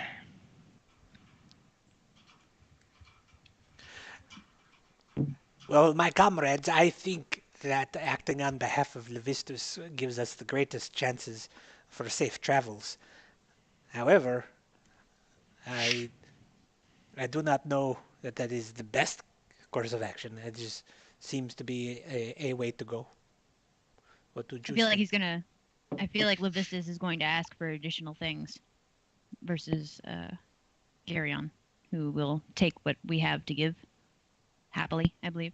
For Levistus, I sense some kind of free me quest ahead of us. Well, we cannot act against Asmodeus. This seems like folly. Unwise. Can I ask what type of demons they were from?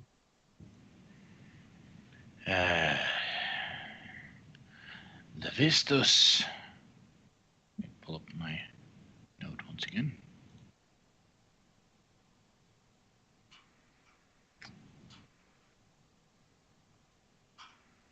Geryon is a serpentine archdevil. Levistus, on the other hand, is not.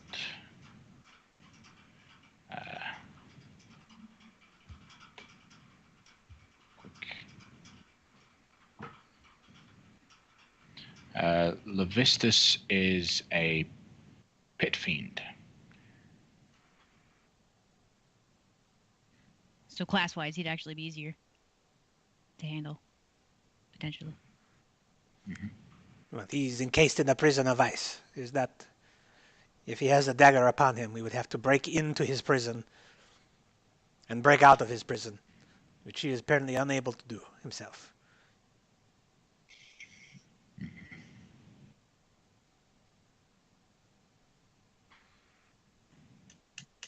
So, which is it? Should I send messages to encourage Geryon to find you? Or Levistus? What do you think, Aaron? Haven't heard from you on this. It's a tough decision. Well, what is it that we could offer Geryon? The thing that I intended to pay with, and telepathically, I'll say, is Imrith's soul. So it's the soul of an ancient blue. Which he can then bind to himself into servitude and rule Stygia.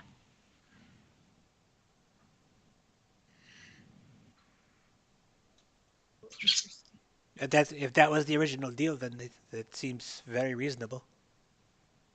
I'm going to take Loic aside. Can I get Loic? I'll do my little indications for Loic speaking to my head. You won't be able to respond. Can we not do that? I thought he can link me. Right, okay. Right. No, that's people can do that. Subtle but different. Can you speak Elven or something? We're going to say, yeah. I'm just going to say, Tiamat's on a level above us, isn't he? She, yeah. She. And you got one of her. No, Well, you see. No, Imrith's arrival. Maybe we can buy favor with Tiamat to help us in this situation rather than. Tiamat's all destruction. She's not thinking about plans. If she is thinking plans, she's only thinking plans in regards to destruction. That could be a good distraction but to get. The idea was to offer this up to another devil, though, so that they could offer it to Tiamat, who is her own thing outside of Asmodeus, as far as I understand it.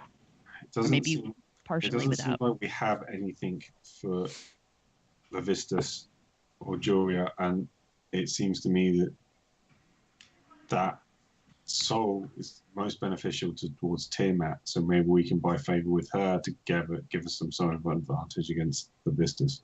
Why do you think that the soul would be most valuable to Tiamat? Why instead? Because Imrith was a direct rival to Tiamat's. Now, I'm coming out of meta. I'm going to go into meta here. I can't remember which way around was it. Was Imrith trying to? Well, either way, if Imrith was a rival to Tiamat, or she was trying to resurrect her, I forget which way round. We've got all that confusion. But if she was an acolyte, then she'll want her servant back, possibly. If she was an enemy, then she'll want to destroy and torment her herself. So either way, that soul's valuable. Well, to don't Tim. think Tiamat has a dagger. That is not one of the names mentioned on the list. So the idea was to give this to somebody to give to Tiamat if they wanted. If they didn't, they could keep the soul of an ancient dragon and enslave it themselves. I get that, but I don't know if that soul's going to be valuable to the people that we've got on this list either way.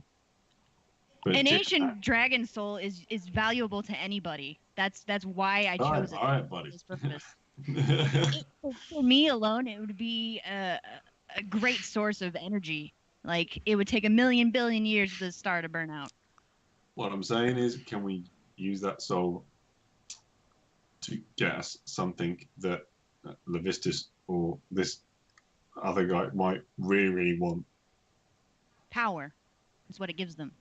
It gives them a pet ancient dragon that can become a Dracolich if they want, or do anything else to, or demon dragon, whatever. It's a minion. They like minions. They really like minions. Okay. I can't think of anything else. Who would you rather approach?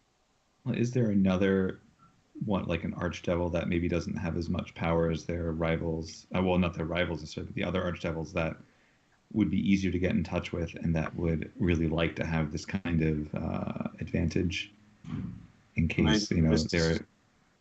Yeah, maybe Levistus has got another lieutenant that's got his eyes on that thing that he would find a threat that we could use.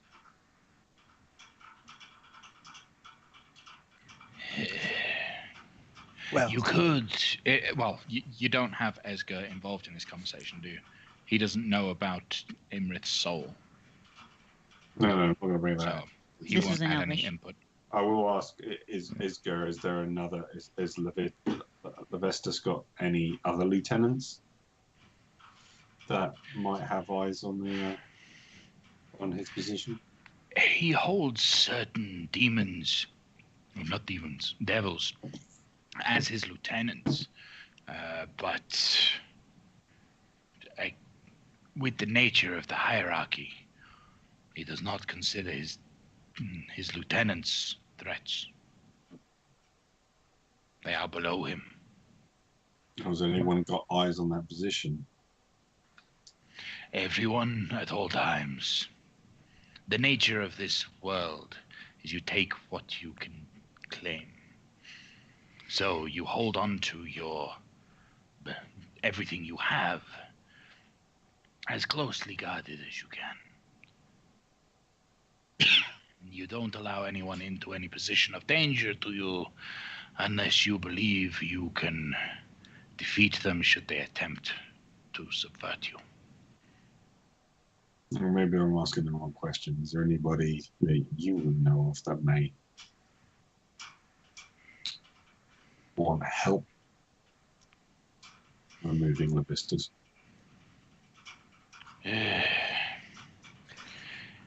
The Archduke and Duchess of Phlegathos, maybe. I'm sure they wouldn't mind moving down a step. Levistus is still encased in a prison. We would somehow have to get... The dagger is presumably with Levistus, so no, regardless of who we aid, we would have to get into this prison and out of the prison. And this Levistus cannot do these things, and he is in his own realm. I do not think acting against Levistus is the way to get a dagger.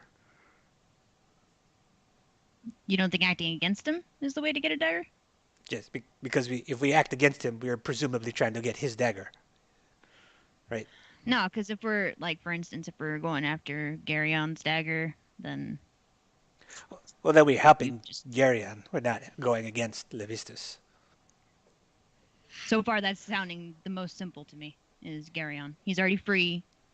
He can come find us.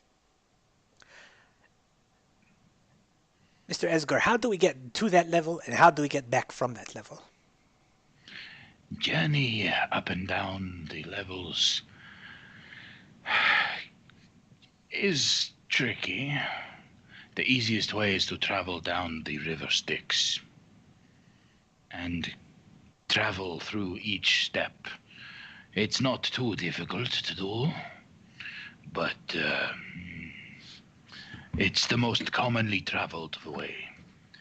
So most visible and would draw a lot of attention. But there are there are devils who have made that place their home, though, right? So it's got guides potentially.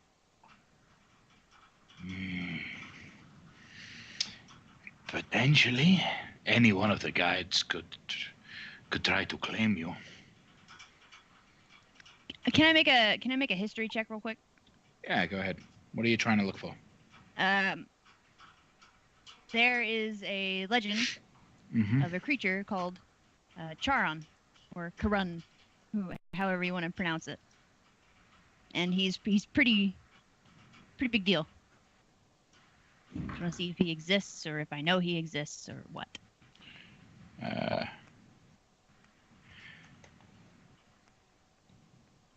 So, the legend you're speaking of, personally, I know that legend from Greek mythology.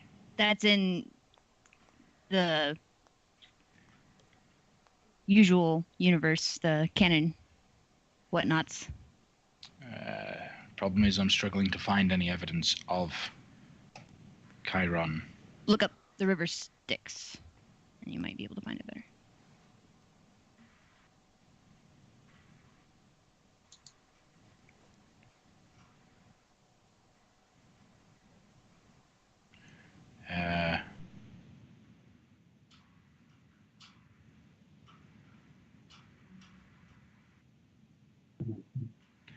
Nope.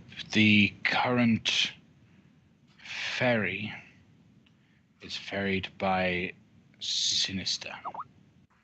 No, wait. No, I'm reading that wrong. It means sinister ferries float on the waters of Styx, crewed by pilots skilled in negotiating the unpredictable currents and eddies of the river. There is no specific history or specification of one individual that ferries people up and down the river Styx. I've just sent you a URL to the thing. Travelers were advised to use the boatman Charon or his servants to navigate the river. Yeah. I will not be following the lore straight out of the Forgotten Realms Wikia. Yep, you got it. On this matter. Yep. Okay. No worries. We will be following the anything that is set in stone within the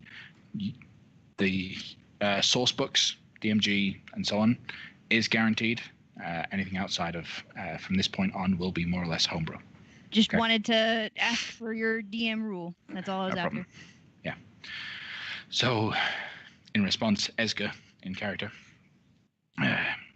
you could hire a ferry to take you through the river Styx. That's possible.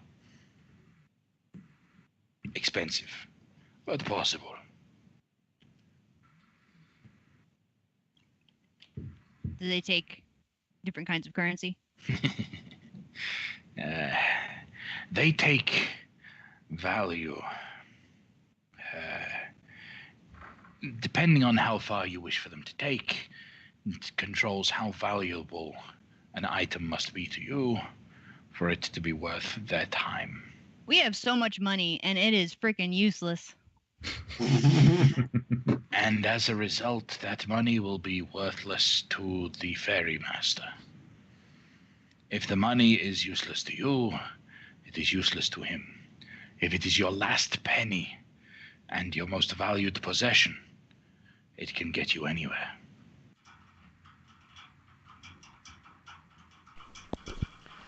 How about Mr. Dispater?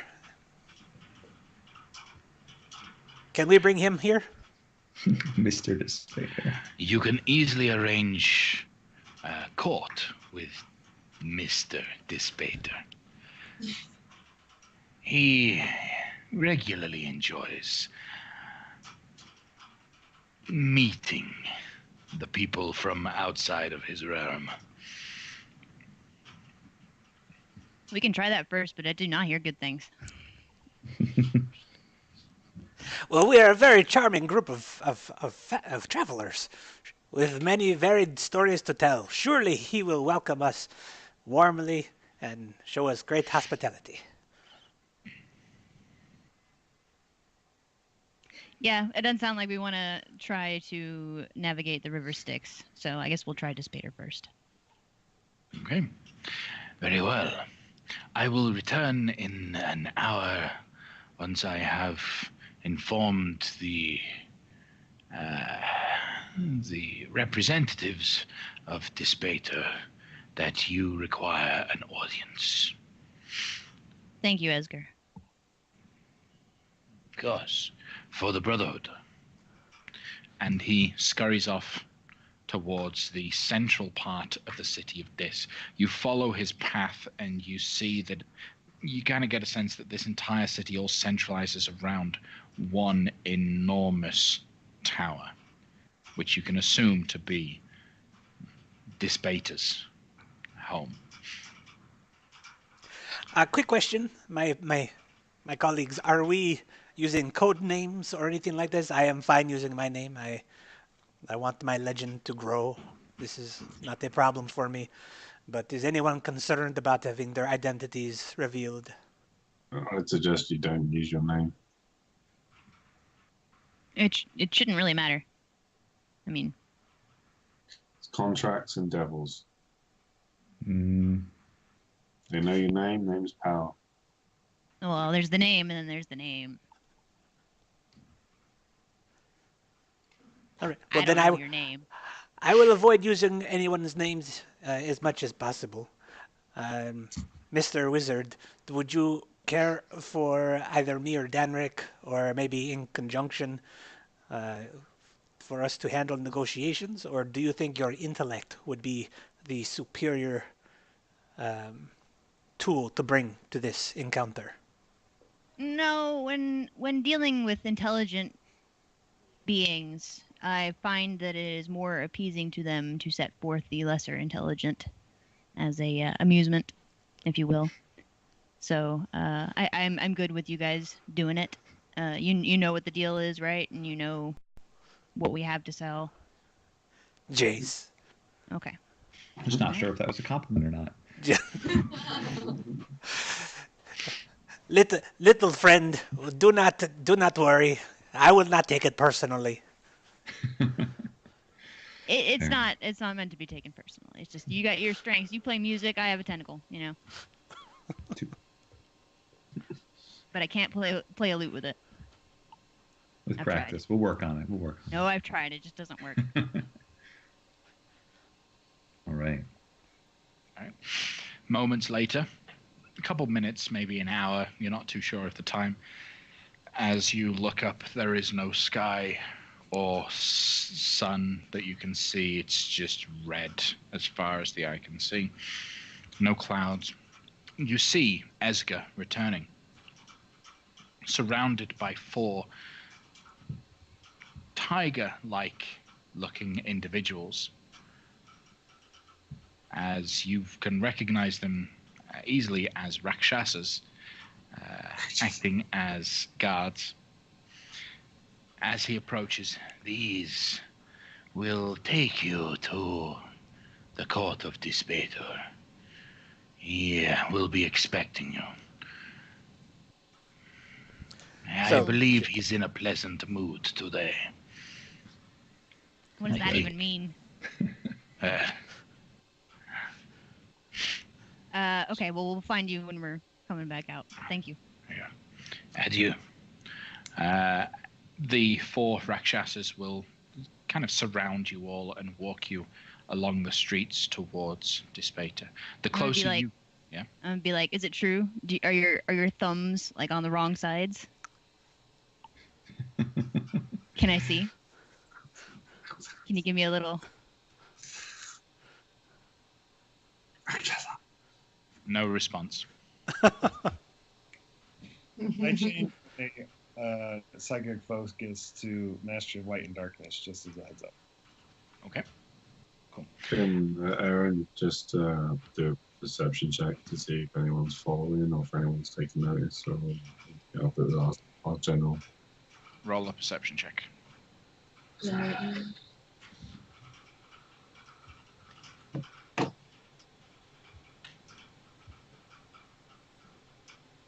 Oh, yes.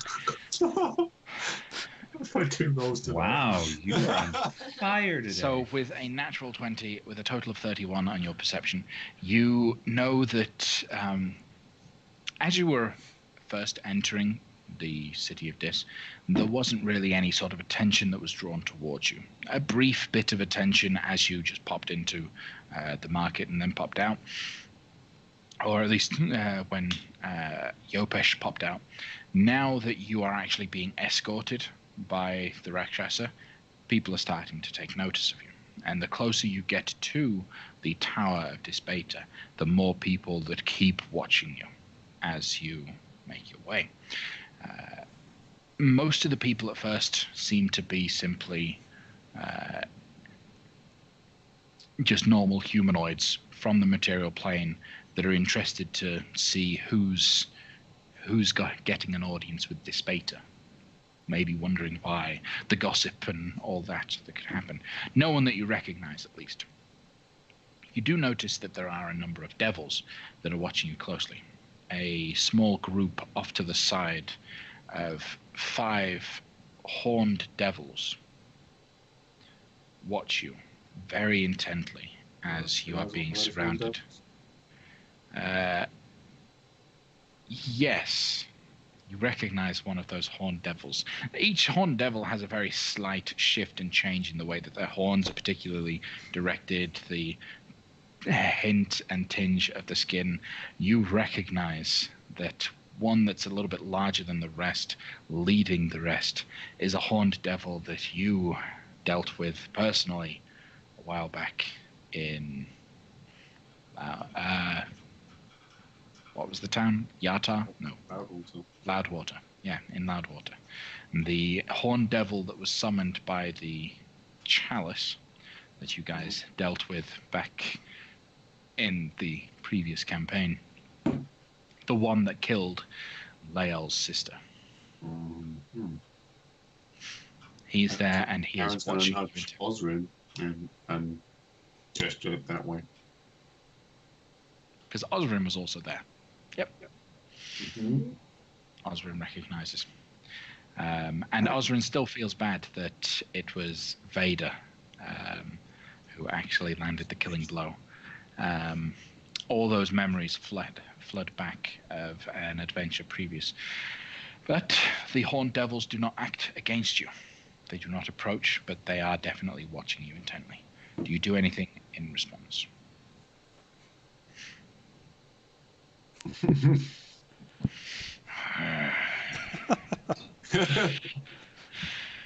You see them staring at you. All right. You are brought to the audience hall of Disbeta. And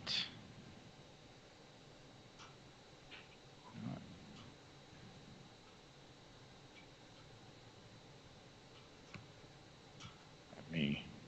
Oh, I'm on the wrong level. Pull you all over to it. I don't actually have a picture of Disbeta, but in terms of visuals, Disbeta looks like a really large human. Sat on his throne in front of the topmost skull, with his throne kind of arcing over the flow of lava into the central area. You see this almost perfectly looking human, except he's about 10 foot tall.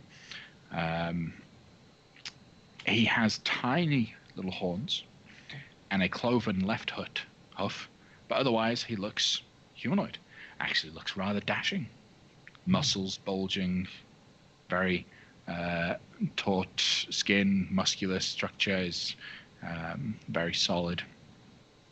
As you are escorted in, the 4 Rakshasa step back from you, heading towards the corners of the room, disappearing from view. Whereupon Disbeta leans forward. Welcome, travelers to my home. I hear you have serious business to conduct, and I would gladly make new friends of those with business in my home. Tell me, what is your name? And I need everyone to roll a charisma saving throw. We're all next to. Everyone is within 10 foot of Artir, so everyone gets the bonuses in that regard. What's the bonus? Plus Yeah, I know, 6. it's awful. So okay, it's the You get a plus 14. 6. And if anyone has stuff that gives them resistance to magic, does that give them advantage? To this, yes. That one? This is a magical effect. Gamel. Gamel, you feel the sudden urge to share your entire life story with Dispater. We recently resolved these issues. I'd be more than glad to share them. So my name was Foreign Copperhelm. Today, though, it's Gamel Copperhelm. I'm sure you're wondering why this has happened. Why did the name change? Well, let me tell you. It all started when I was born. My father was really old. My mother was really old. She died in childbirth. My father took it hard. He Aaron's hated gonna me. muzzle him. Turns out then I turned about, the average age, 15. I was a princess, though, because I had some serious problems with my father. But then I just kind of lay about for a good. Grappling. Make an athletics check contested with his athletics as you attempt to stop him. All right. That looks likely to succeed. You manage to grab hold of him, hand over his mouth, stopping him. At which point, What's your name, dude? Gamel continues to share the story telepathically with Dispater.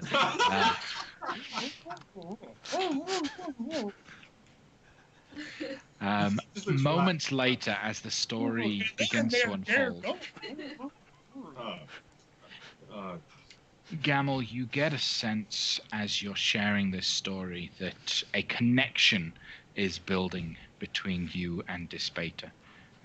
He knows more about you than anyone else, to such a degree that you now realize he actually has a dangerous power over you, in that he, for mechanics-wise, he knows your true name and your true personage, and is able to, should he need to, use that to his advantage. Am I threatened by this, or does it feel right? Like, he's a good guy. I'm glad he knows, because, it's good to have trust. It's a weird, unsettling feeling in the pit of your stomach, knowing that this guy knows so much about me that he has power over me. You can't quite explain why his power is such, or how he can control you, or if he can control you, but you know that he has that power.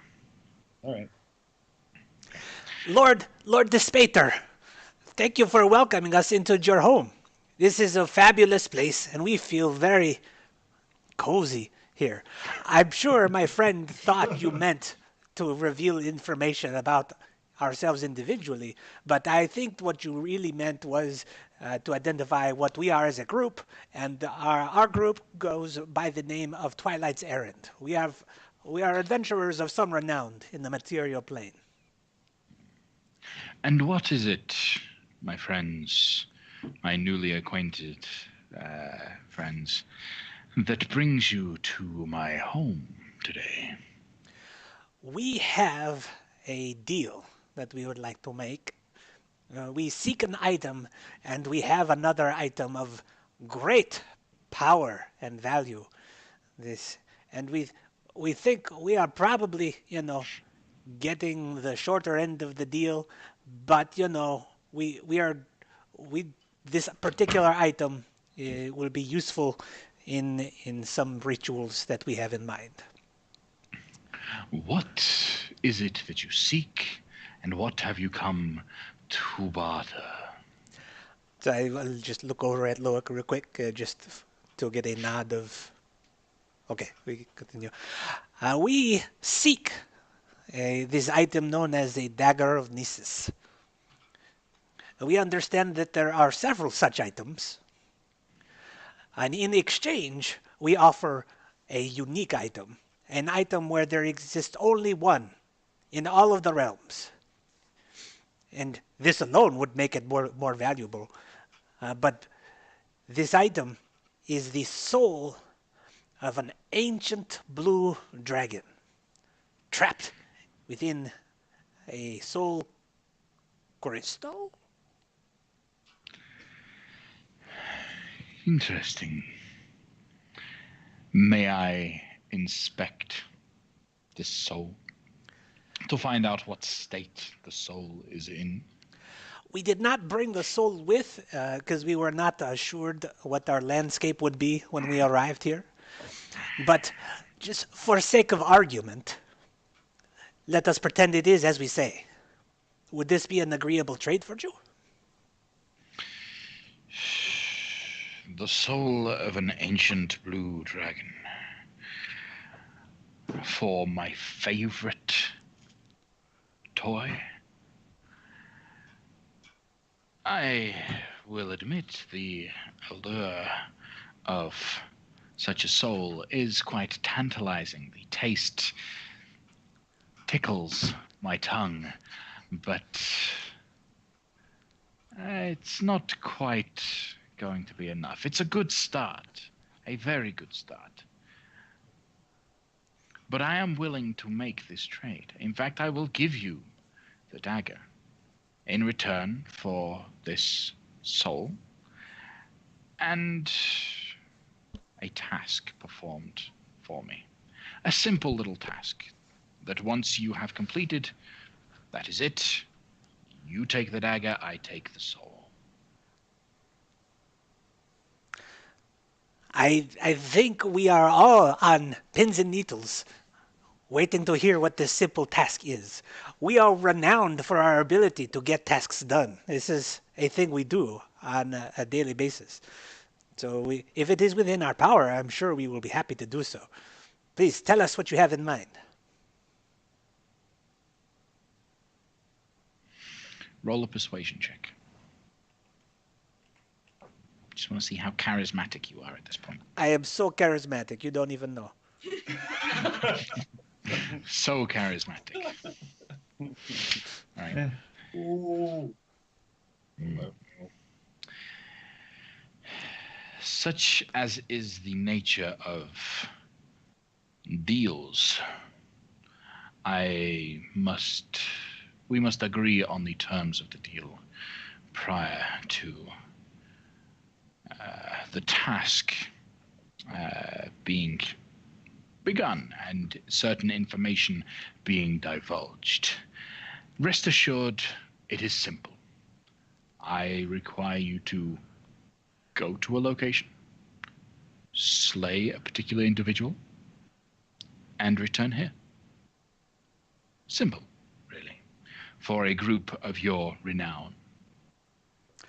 This is a very simple task you ask of us. I wonder, though, if we could get a little more information, such as, is the person you want us to slay one of our own companions? Because this would be very disagreeable, and a deal, of course, we would not agree to. Oh, no.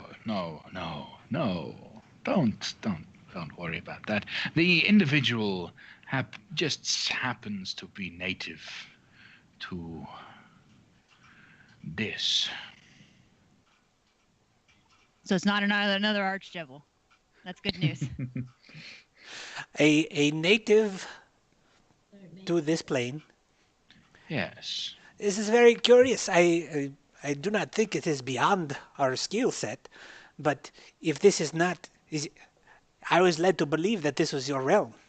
If you wished someone to be dead, why would you require this of us?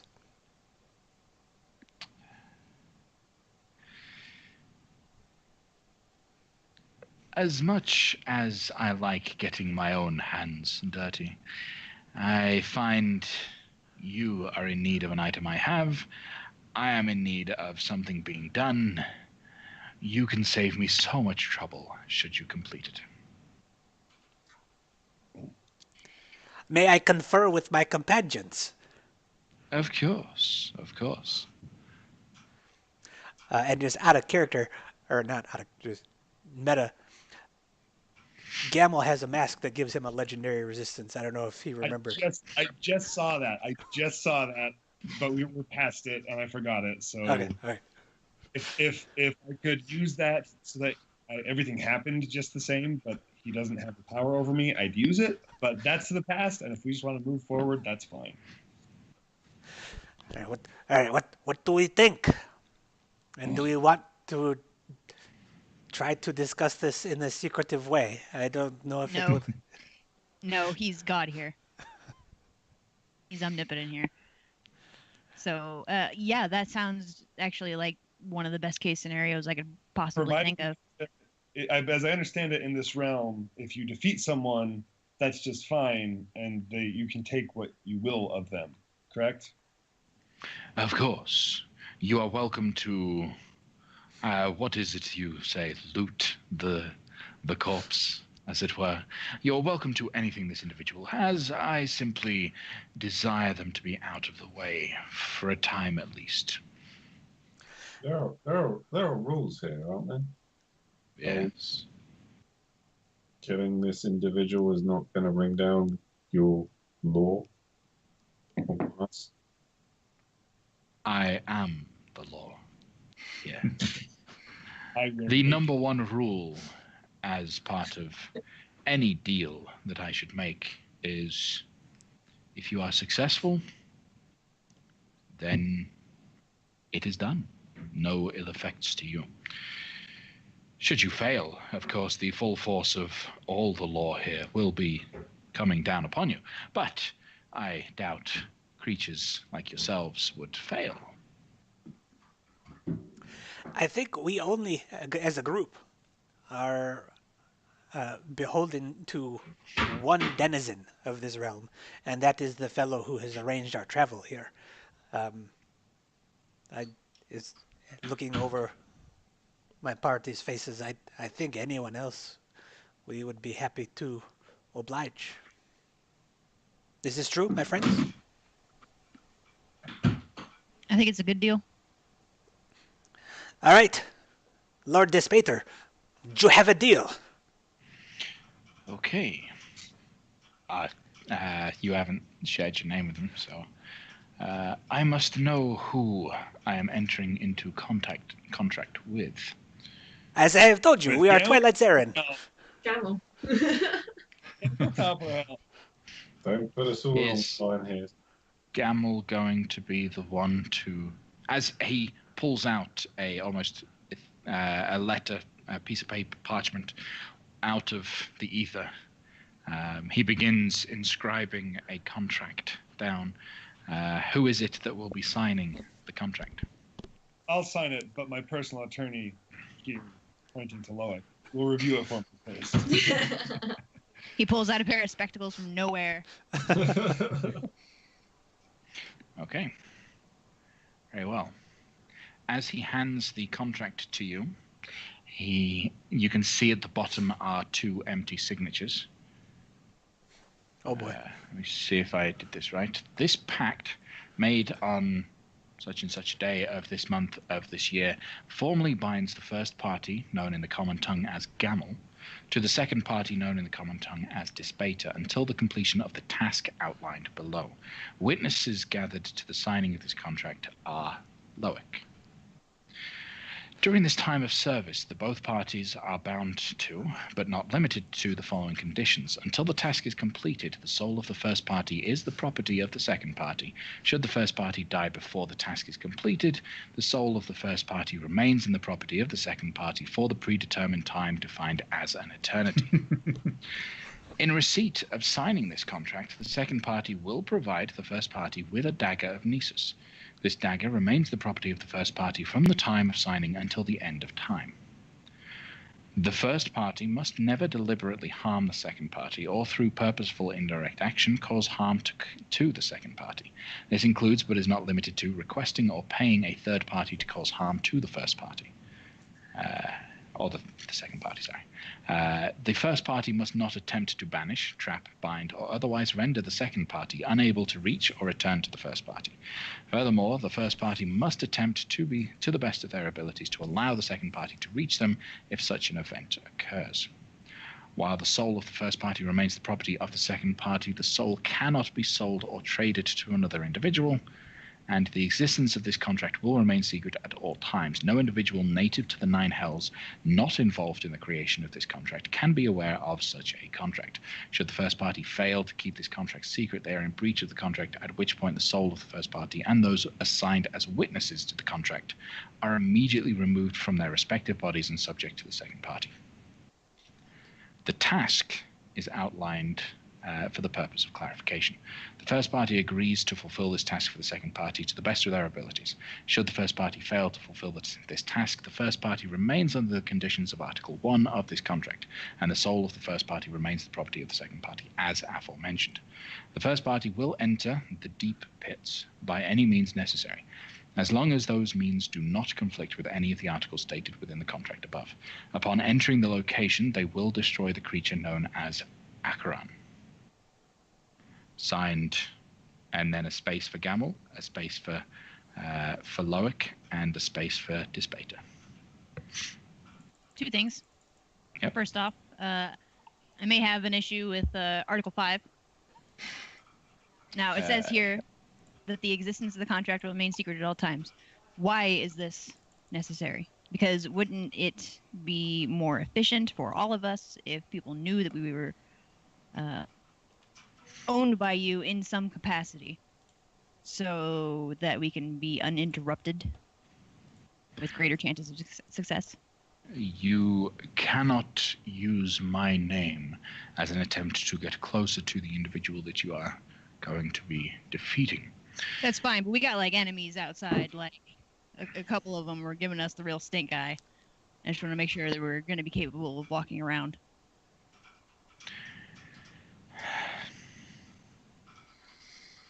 This is a no-can-do. You must not reveal the nature of the contract signed with me.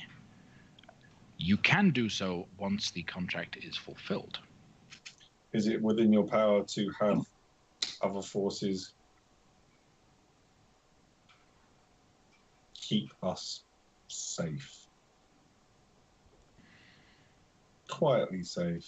Say your pet cats. I mean, you're God, so... Roll a persuasion check. With advantage as you're working together. You want to go? While they're rolling that, I have two things I'd like to amend to the contract. Yeah, I should have known the lawyer would. I'm trying to be like, what would Gamel know? What would I know? So we're gonna put in a subdivision 3A. That's a reciprocal clause that gives me the same protections as you. You want me to go, Loic, or do you want to roll it? You're probably better than persuasion. I don't think so. Well, maybe. Yeah, I'll go. I'll do it. 19. 19. Okay. All right. I can provide you a modicum of protection from those within the walls of Dis. Outside the city of Dis, where you will have to go, no protection will be permitted. But within the city, you are safe. That's my second part of the clause. First party will enter the deep pits by any means necessary. Care to offer us some means to get into the deep pits?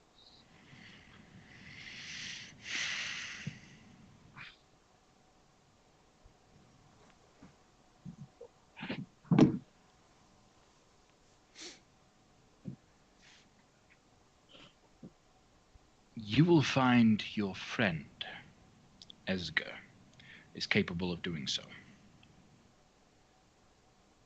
Along with this contract, I will provide you an instruction letter to Esger to guide you to the deep pits and provide you at least immediate access.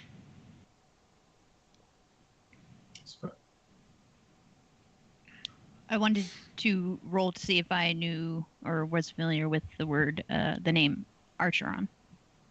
Go ahead and roll a history check. Gamel, what is the secondary clause you were... So first is a reciprocal clause on 3. And the second party is bound the same to the first. And then the task should be defined that the first party or any acting on his behalf fulfill the contract. So if I die, but everyone else succeeds, my soul will be freed. That way, if my party does it for me, not me technically because I'm dead, my soul will still be freed at the end of it. Okay, you will have to roll a persuasion check on this matter. Do you maybe want to pass that on to somebody else to try to negotiate in there? Yeah, I'm okay on persuasion. All right.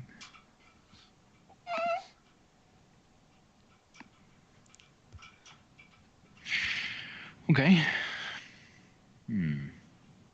Because the deal's fair enough. You have my soul if I don't get you the dagger.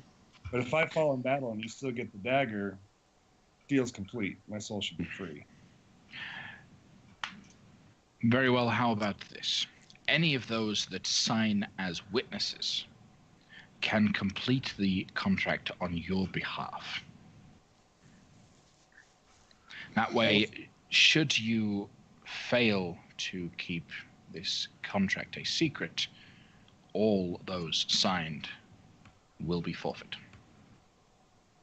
Sure. That way they can't break the contract, but then still save my soul. I get it. Sure. Works for me. Very well. Very well. Then he makes the necessary amendments and invites you to sign. One final question. So, clause 3 talks about how the first party must not deliberately harm the second party. Goes through all of that. And then if you refer that back to clause 1, it's until the task is complete, the soul of the first party is the property of the second party. So there is no protection in there for the second party, for the first party, to not be harmed by the second party. Right. So Gamel has already got the 3A, which is that the second party is also beholden to the first party, as is stated in Article 3. Okay, fine. In a reciprocal manner. Yeah, okay. Aaron, I'm going to roll an insight check. Roll a contested insight check against me. Aaron or Aaron? Or, sorry, Aaron. Have the devil roll a contested insight check against me. This is the lawyer. This beta, roll an insight check against you. He'll beat me, but I'm just giving it to you.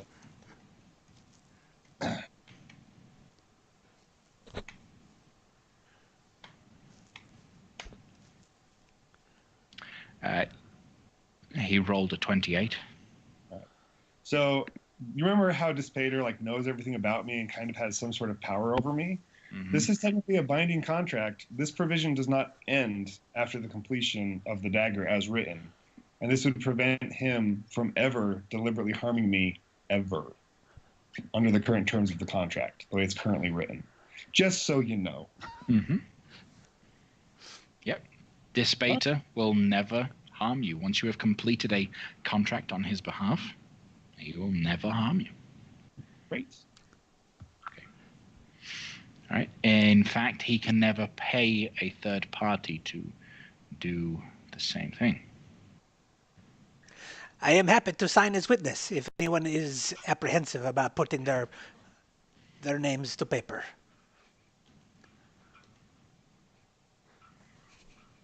So, who is... go ahead and mark yourselves in Roll20 chat if you are signing the contract as a witness. Sorry, what did he say? I missed that slightly. Are we beholden to the terms of being? No. If you sign as a witness, and I die, you can finish the contract and release my soul. So at least one of you has to survive. But then also, if you sign as a witness, and you tell everyone about that we're under contract, then you can't complete it for me. So you're not under any requirement here. It just is a question of, if I die, can you get my soul out of this contract? And you can if you have signed, and if you do not reveal, and if you abide by the no disclosure agreement.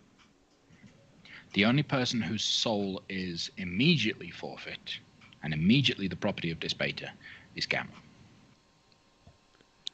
And it will be so no. in this theory, if like two of us aren't witnesses, for instance, and we do the killing blow, that's fine. The task is just that the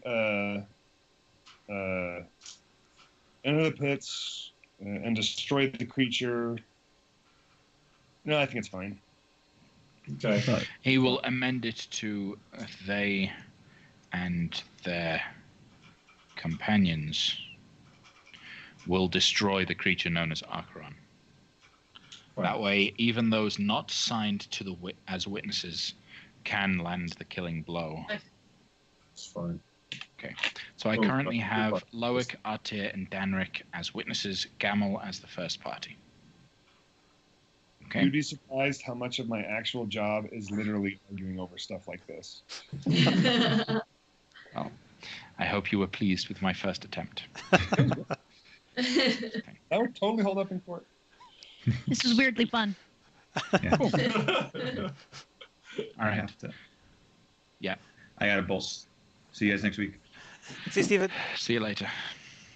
Danrik will kind of follow along and guide on autopilot. As Danrik signs the contract, he disappears in a puff of smoke. Insurance. All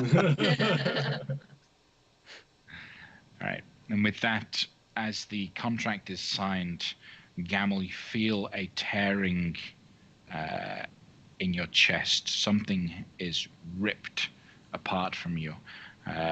Not actually physically, more an emotional break right now, as you no longer own your soul. The four Rakshasa return to the center and guide the party out from the presence of Dispater. Oh, hang on. What about my history check for Yes. Archeran? So, what was your history roll? A 24. 24. Okay. You've never heard of him. Okay, so then before we leave, I'd like to ask Dispater what he can tell us about our enemy to help us. Acheron is, as he will share with you, is a pit fiend that has been gathering a following, and he doesn't know that I am aware of his machinations against me, and I wish for him to be silenced. Where's he been hanging out? The deep pits is his domain. It is what he owns. It is effectively a demonic fighting pit down here. Okay. People and creatures are fed to and bet over within the deep pits, and he watches over it. And is he the kind that is quality over quantity, or quantity over quality as far as minions go? Quality over quantity. Okay. All right. Any other questions? Ever take part in the deep pit fights? It would be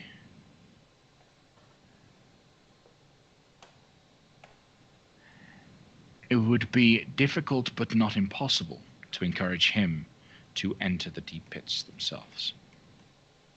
Good to know. And as per the contract, he reaches behind, pulls out an ornate-looking dagger, brilliant, shining silver blade with a black obsidian hilt. There is a hole in the pommel that no larger than a pearl of power would be, where there is just an open space for any sort of gem or pommel to be placed. He holds it out to you and says, as per the contract, here is the dagger. Are we doing this now? As you check over the contract, he did state that he will give you the dagger immediately upon signing of the contract. Okay. But you must complete the contract, or your souls are, or at least Gamel's soul is forfeit. That's I with or without did the know dagger. that the contract didn't require, and we signed it now, it didn't actually ask for the dragon. No, it didn't. I made sure.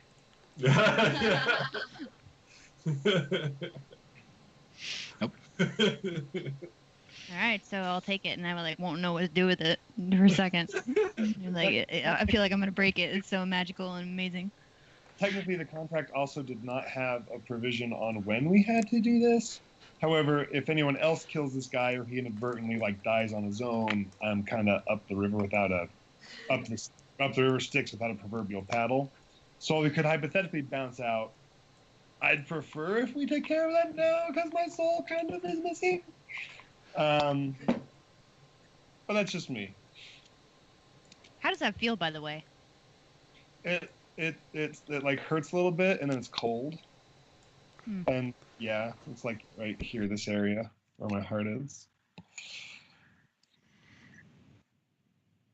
All right, well, I guess we should go find Esger and try to find a safe space to talk about our plan of attack here. The Rakshasa leads you back towards Esger's shop, and you arrive. He's there. Did it go well? It did. Deal's been brokered. Ah, good. Very well.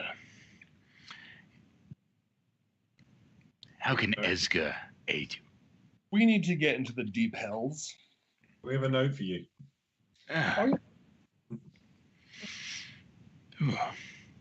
You have been invited to partake in the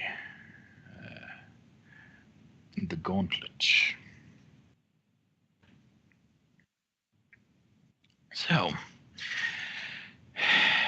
I can get you into the complex of the deep pits as a patron or a combatant. It is up to you which. However, should you go in as a patron, you would have to be on your own guard to avoid danger and combat. Should you kill anyone as a patron in the open, you might have problems. Kill anyone inside the pit as a combatant, well, that's another story. What happens in the pit stays in the pit. What are the fights like? Are they all one-on-one, or are there group matches? Oh, they are groups. They are... anything you could imagine could happen within the pits. My personal favorites are watching the spined devils feast on lesser creatures. That's your favorite? And of all of them? Yes. Why? Because it's, I don't know, it makes me feel powerful to watch a creature devoured in such a way. And you just like spine devils?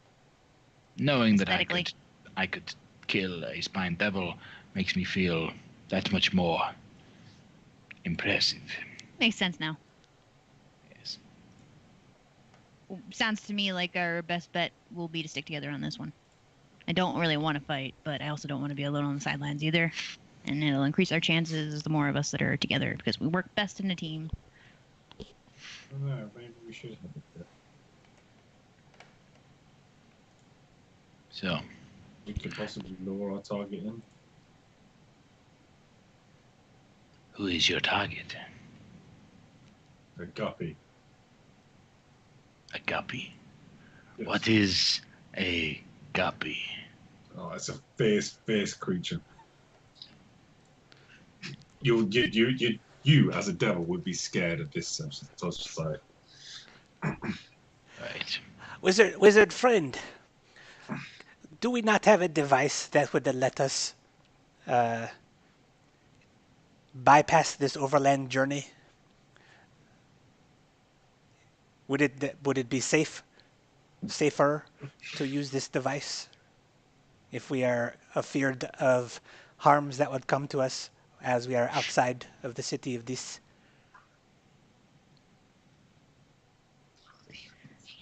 Well, if I use that now, then I couldn't use it later to retrieve the prize. So we'd have to stay here for another 24-hour period. Or at least until dawn happens, whenever that happens. We no longer need to retrieve it, though. Have I heard correctly? And we do when we're done. We owe him the thing. Right? No, the As you contract called didn't out, say it. the contract didn't that was include verbal. the soul. Yeah, that was Just a verbal. verbal contract. Yeah, so never mind. Okay, yeah, I guess we could do that. Because I don't have any reason to say that it's a bad idea. So, what is the concept you're thinking of? Plane shift out, plane shift in to the location where you're headed? Mm-hmm. The pits, specifically. They're deep pits. Unless you think it would be more appropriate and less likely to arouse suspicion to go through the proper channels of entry into this location. No, I'm racking my brain, and I literally cannot think of any bad reason not to do it this way. There is a problem with such a method of travel. There is physically no way to plane shift into anywhere within the Nine Hells that is outside of the city walls.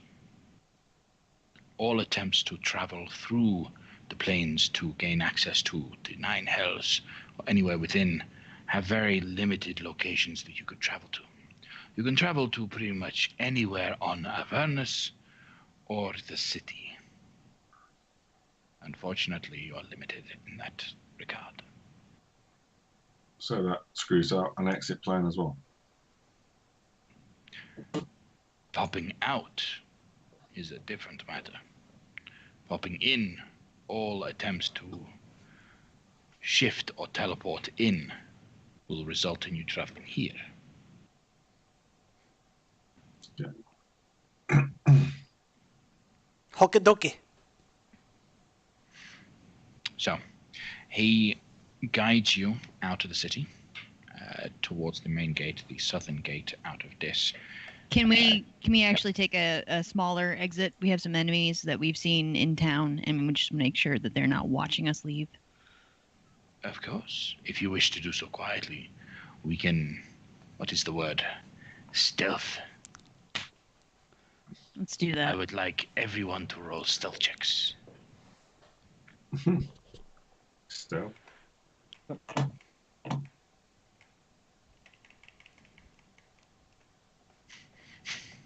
That's a bad one. Artur has advantage. Well, that's helpful. I'm not using a spell slot on. Demo has disadvantage.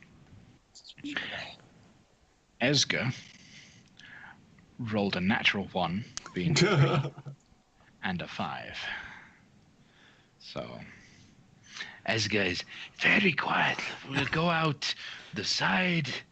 We'll go this way. Esgar, I think you think you're whispering, but it is not the case. You are not whispering very whispery. What was that? oh, I hate this voice. You all sneak out of a side entrance. It takes you longer. You'll have to travel around the city a little bit more to head towards the pits. Can I have perception checks from everyone as you move around?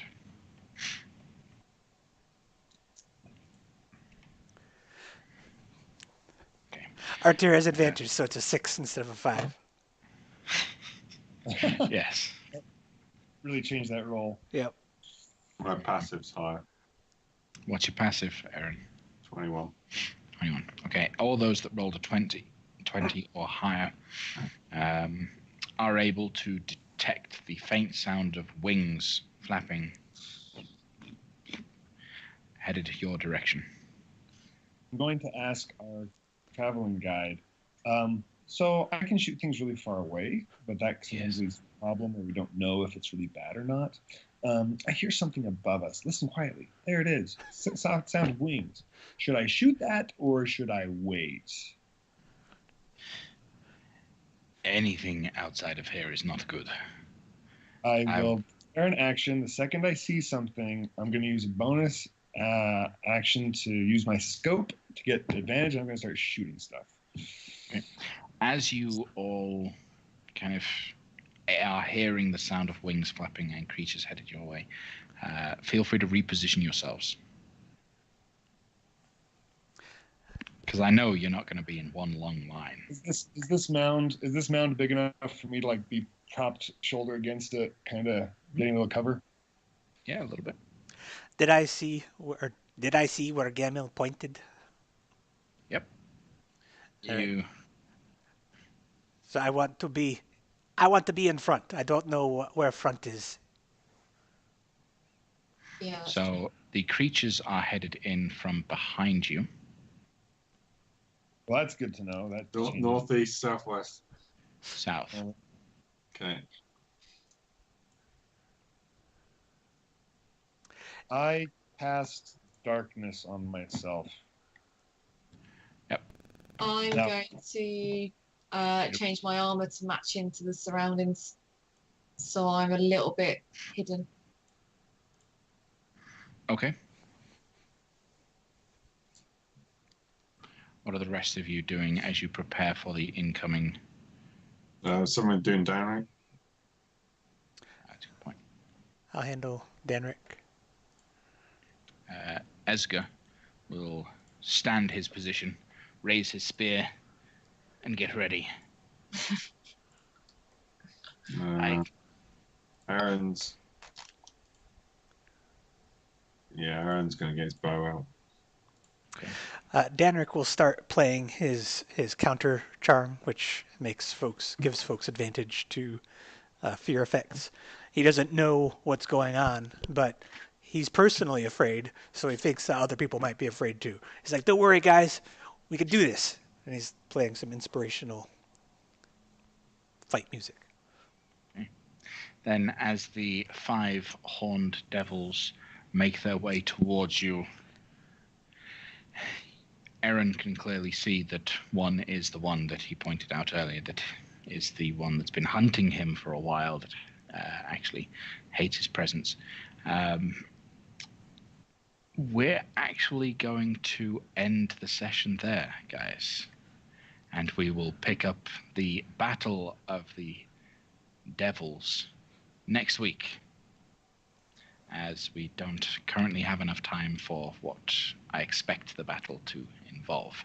So, join us next week as our intrepid adventurers with their bearded devil friend take on 5 large devils that are encroaching on their position. See you later. Bye.